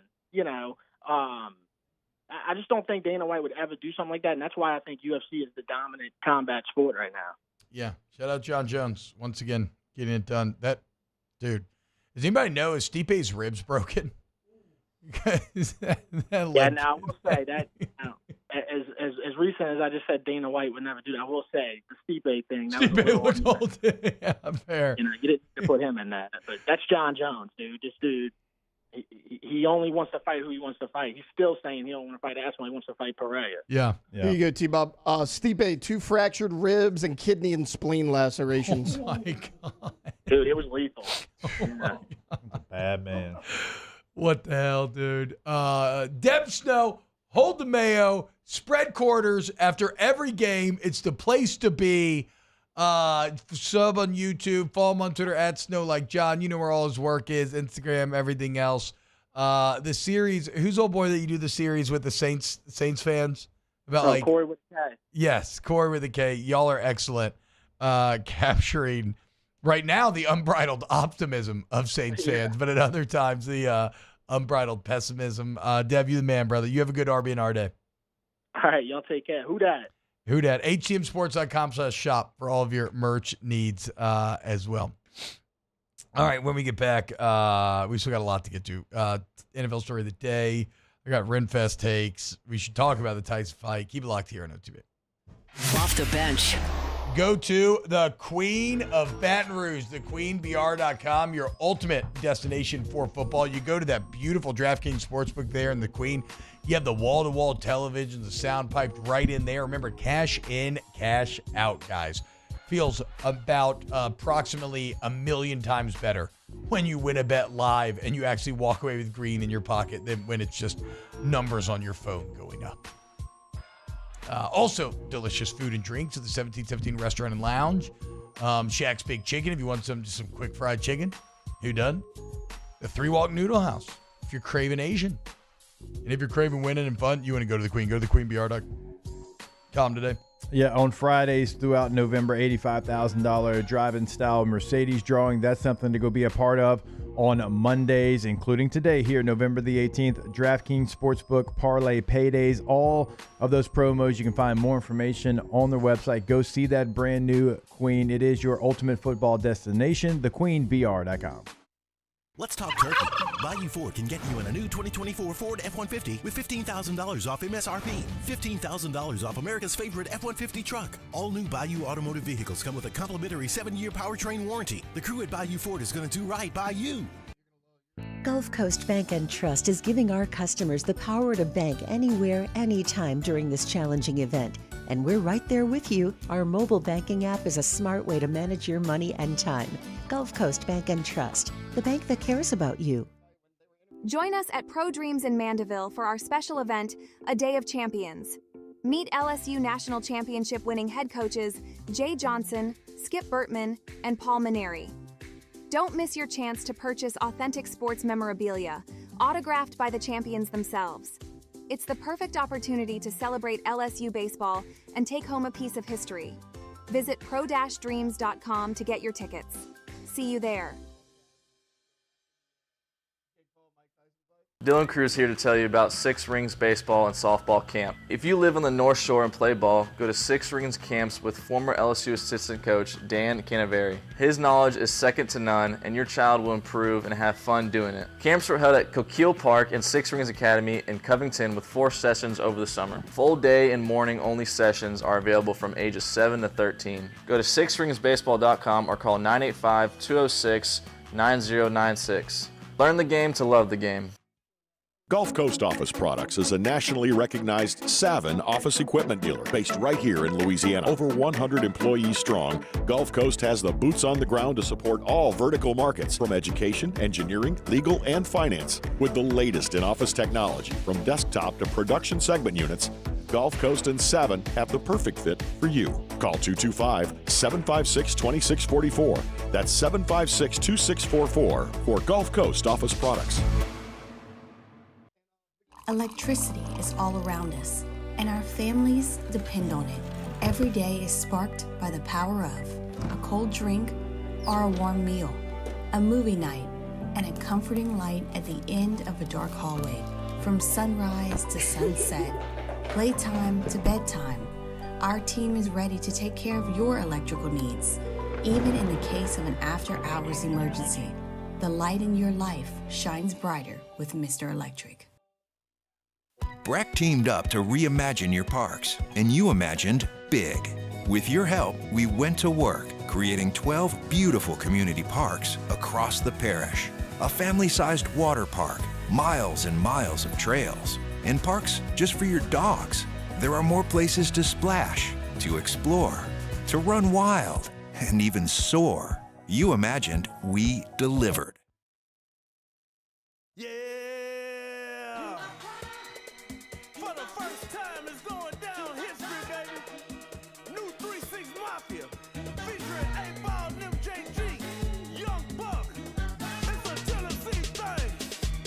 How quickly will this segment leave the rails? It's Off the Bench with Hester and T-Bob. Okay, on the Netflix Tyson stuff, it's a good test for Netflix to get their systems fixed because that was awful on Friday. You could not get in. It would buffer, you drop out, then trying to get back in was impossible. You could get in on your phone sometimes, and not. It was just bad all around. And they're doing all those Christmas Day NFL games. They got to get it right. They got to get it right before then. So this is a good test for that. Again, the undercard was great, but I'll be damned that main event wasn't awful from the jump because you could immediately see, oh, wait, Tyson is old. You know? And he looked way quicker in those training videos, but of course he did. He didn't have a 230-pound, 27-year-old who's fast and does have actually pretty good punching power trying to hit him and hitting him. And so, yeah, that was just a god-awful fight. I fell asleep. What? No, I love that. Like, yeah, I don't know why nobody expected this to happen. That's what we were talking about on Thursday. I'm like, I'm not watching this crap, guys. I thought it could have been tight. I got sucked in. It's every other Jake Paul fight. I got sucked in. I know. You're right. I'm wrong. I got sucked in though. But again, the 2 fights before the main event, those are the only other 2 I watched. Those were badass. Those were some battles. Yeah. How about, yeah, that's right. So it was so bad, the Netflix connection, Jake, that Antonio Brown was there and he was just live on Twitter, like filming just the ring from his seats. He had 7 million people watching on Twitter. 7 million? CT ESPN continues to hit. Antonio Brown, I know he's problematic, but that is the funniest dude on Twitter. Easily. It's not even close. It's crazy. No. It's crazy. Also, he is so thrown off. How he shaves his eyebrows freaks me out. I mean, everything he does freaks me out, but, you know. 2 people you cannot trust. A man with no eyebrows. That many slits in his eyebrows, or no eyebrows. Yeah, no eyebrows. And, like, Warren Sapp's mohawk. Oh, my God. Warren Sapp's mohawk lets you know, like, you're too old to have a mohawk like that, but I ain't going to tell you that. I would never say that to his face. And he has, like, the visor on. Yeah, it's like. I would never say that to Warren Sapp's face, to be fair. I'm talking noise. I would cry and apologize if Warren Sapp ever confronted me about it. Sorry, Mr. Sapp. Yes, exactly. Warren's got them Colorado boys rushing the passer, too, bah. Yes. Shout out Renfest. They had a good weekend. Saturday and Sunday sold out. How about that? And they did a good job. It still didn't feel overly crowded. I got to say, though, for me personally, had one of my worst Renfest days. I got to get a makeup day, dude. My youngest son was sick. He was just being so annoying the entire time, dude. Just absolutely ruined the day. I didn't get to see the joust. I didn't even add a piece to the wizard costume. I kind of hungover. I left my wallet at home by accident. So then all of a sudden I got no cash. Kids are trying to ride rides. I'm like, oh my God, what am I going to do, dude? So are you going to be bad day for me? But I did think, but what sucks is I actually think the Renfest itself is at an all-time high right now. They made one change they don't love. They used to have this little secret pub and they cleared out this area. And so where the secret pub is and tried to add stuff there, I guess to make more money, to make sense. But you can see the parking lot from it now, which the whole spell of Albright is that generally you're in the woods and you can't really see outside the outside world. And that feels great. So that would be a minor critique that I had. Don't like what they did to my secret pub. But outside of that, it seems to be at the highest point that I've ever seen it in terms of interest, passion, people having fun, dressing up.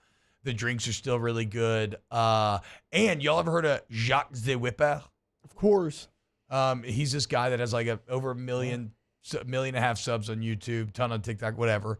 But he he's a Renfest guy. He has these whips and he sings songs and freestyles them while he whips the beat. And he was there and he's electric. He was really good, but they had him on a bad stage. That would be another minor quibble, but bad day for your boy. I'm hoping to get back and make up for it. Where is this at? Hammond? In Hammond. Very easy drive, less than an hour to get there. Very fun with the kids, very worth going. I would say though, I think we're planning on going back sometime, trying to make it happen. And we're like, my son was so annoying that we're gonna get a babysitter to keep him during it. He didn't even get to come. He got voted off the island, dude. He left out, dog. That was my question I was going to ask. Keep your ass at home, son. Are you going to be one of those parents that when your kid grows up, you're going to bring it, always throw that, well, like I say, always throw it back, be like, yeah, I remember when you was 3 years old and you was acting crazy. I get you were feeling sick, but you ruined the day, son. Yeah. Well, so, yeah, we're going to bring the girls back. It was fun, though. I mean, it's still, again, it is, it was really cool. Sold out both days. You love to see it. They didn't get rid of the pub, Avo. They cleared out the area next to it. And so now not only do you see the parking lot, but it opened things up too much. That pub was so great because it felt like the little hidden gem. But yeah. Shout out Renfest. It's one of my favorite things to do every single year. For sure. You know what? We need to have a grit fest. What are you gonna do? Just like gonna invite all the grittiest people in the world. Just like chew rocks. Yep. Just gonna chew bamboo. Walk around trying to out alpha each other. Yeah, gonna have a bench press. No, you're confusing grit with like fake gym bro. You just gotta well, you're the one that said bench press.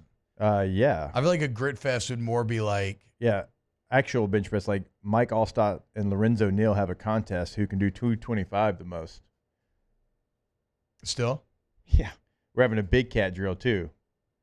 Like if you want to challenge your friends to a big cat drill, you do it. Right? We'll video it, the whole deal. I mean, you can battle with both real and fake weapons at Renfest. I don't care about that. I'm talking about Grit Fest right now. Well, I mean, you can though. I mean, nothing's more gritty than Renfest. You're in the mud. It's like you can fight with weapons. Yeah, we don't need weapons. It's like the the part in Gangs in New York when they're laying out which weapons to use. He's like, he's like pistols. He's like, no. He's like, good boy. The gritty choice. The gritty choice was made. All right, when we get back, let's do a little Ask the Bench, close of the show. Off the bench. Go to All-Star Toyota of BatonRouge.com. All-Star Toyota of BatonRouge.com. Yeah, Jake, have you seen the T-Bot Photoshop? The most recent one of you? They changed it from too gritty to be pretty to too pretty to be gritty.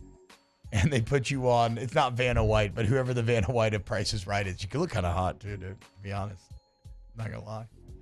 Go to All-Star Toyota BatonRouge.com today and you go check out some of the great deals they got going on this holiday season. If you want to do that, that classic dream thing of like you got a kid that's driving a wife or hubby and you want to give them that car with the bow on it for Christmas, you can do that with All-Star.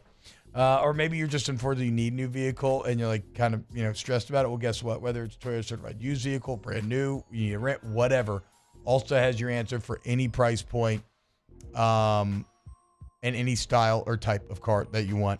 Go to allstartoyotabatonrouge.com today. Yeah, once you go there, you can check out what you can buy new, what you can lease, and what you can rent. Everything is available. Multiple options, midsize SUVs, multiple trucks, sedans, hybrids, full-size Sequoia. They've got the Sienna minivan, something for everybody and every lifestyle over at All-Star, allstartoyotabatonrouge.com. Bayou Chrysler Dodge Jeep Ram can get you in a new 2025 Ram 1500 truck with $15,000 off MSRP. $15,000 off the newly designed Ram 1500 truck. All new Bayou Automotive vehicles come with a complimentary 7-year powertrain warranty. The crew at Bayou Automotive is going to do right by you. It's no secret. The best oysters in Baton Rouge are at Jolie Pearl Oyster Bar. Enjoy mouth-watering South Louisiana flavor and oysters from all over the country. And don't forget our nightly drink specials.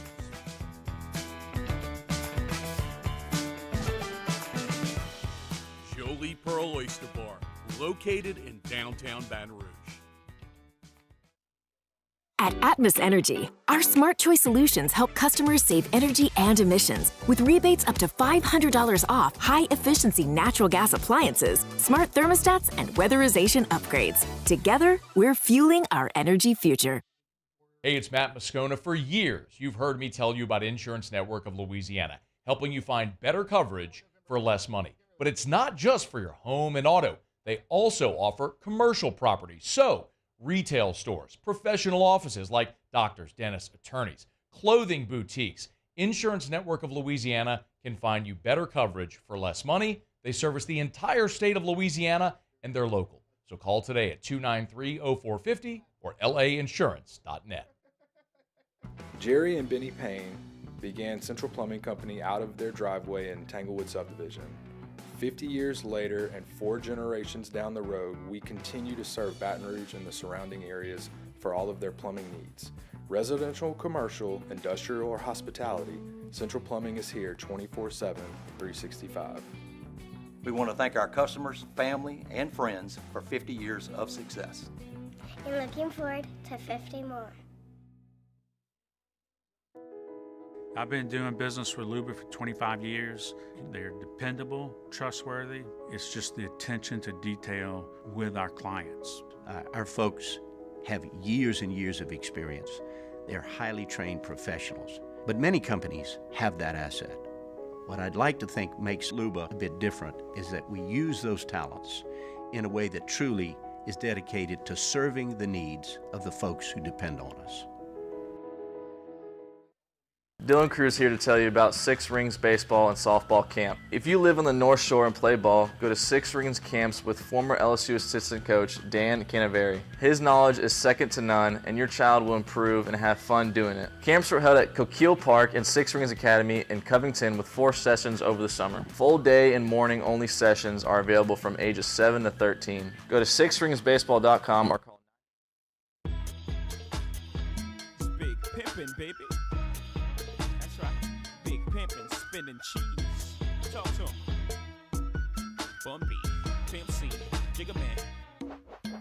How quickly will this segment leave the rails? It's Off the Bench with Hester and T-Bob. All right, welcome back to OTB. Remember, TrashRangers.com, your trash removal experts for South Louisiana. If you live in Livingston or Ascension, you need residential trash pickup, make the switch. You probably see the red cans popping up all over your neighborhood. That's Trash Rangers, okay?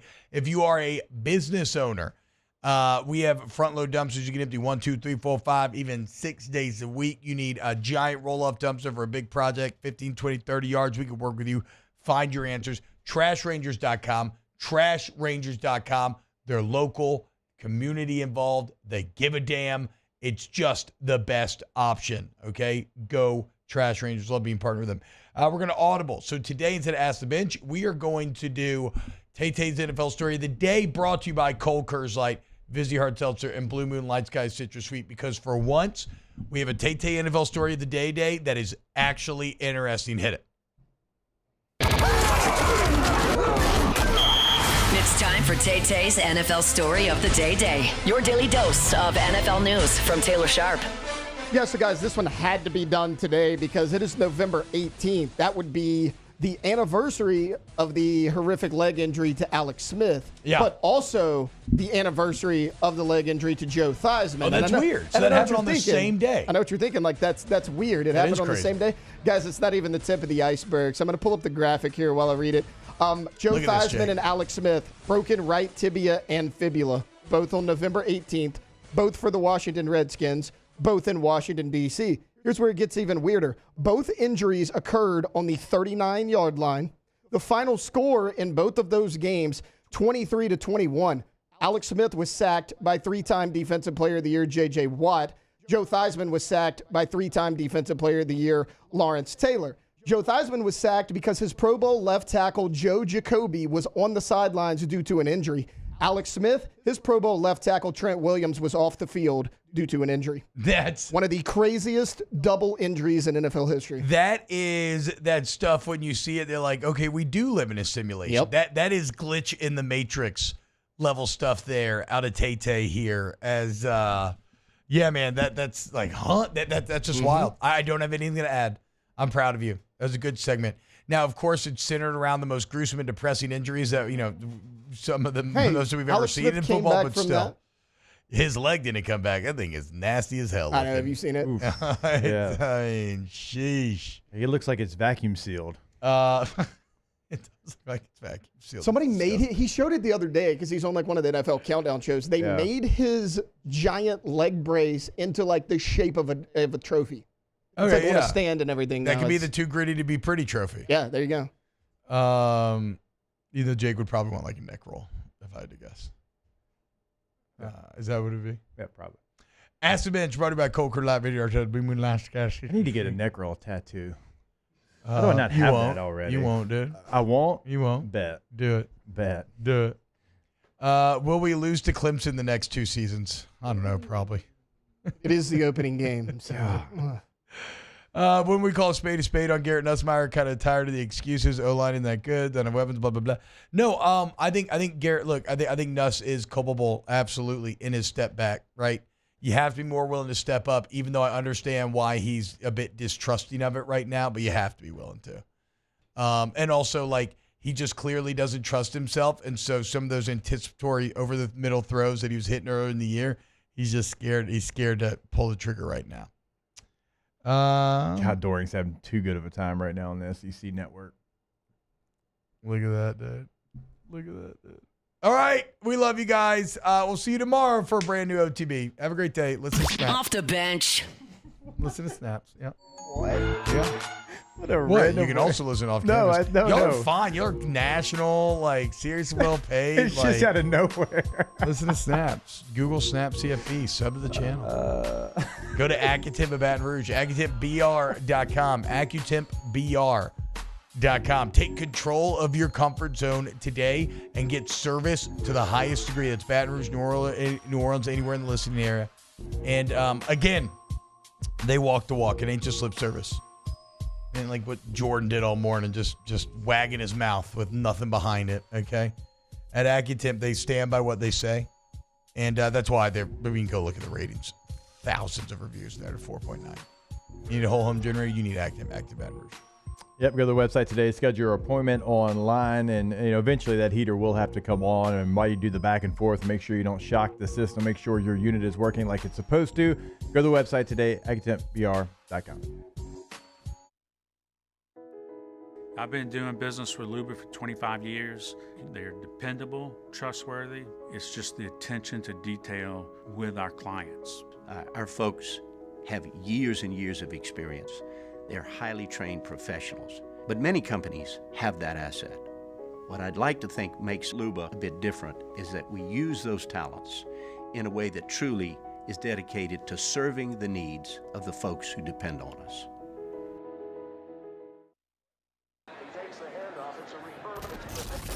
When you can't rely on technology, you can rely on mountain cold refreshment. Dave's back on.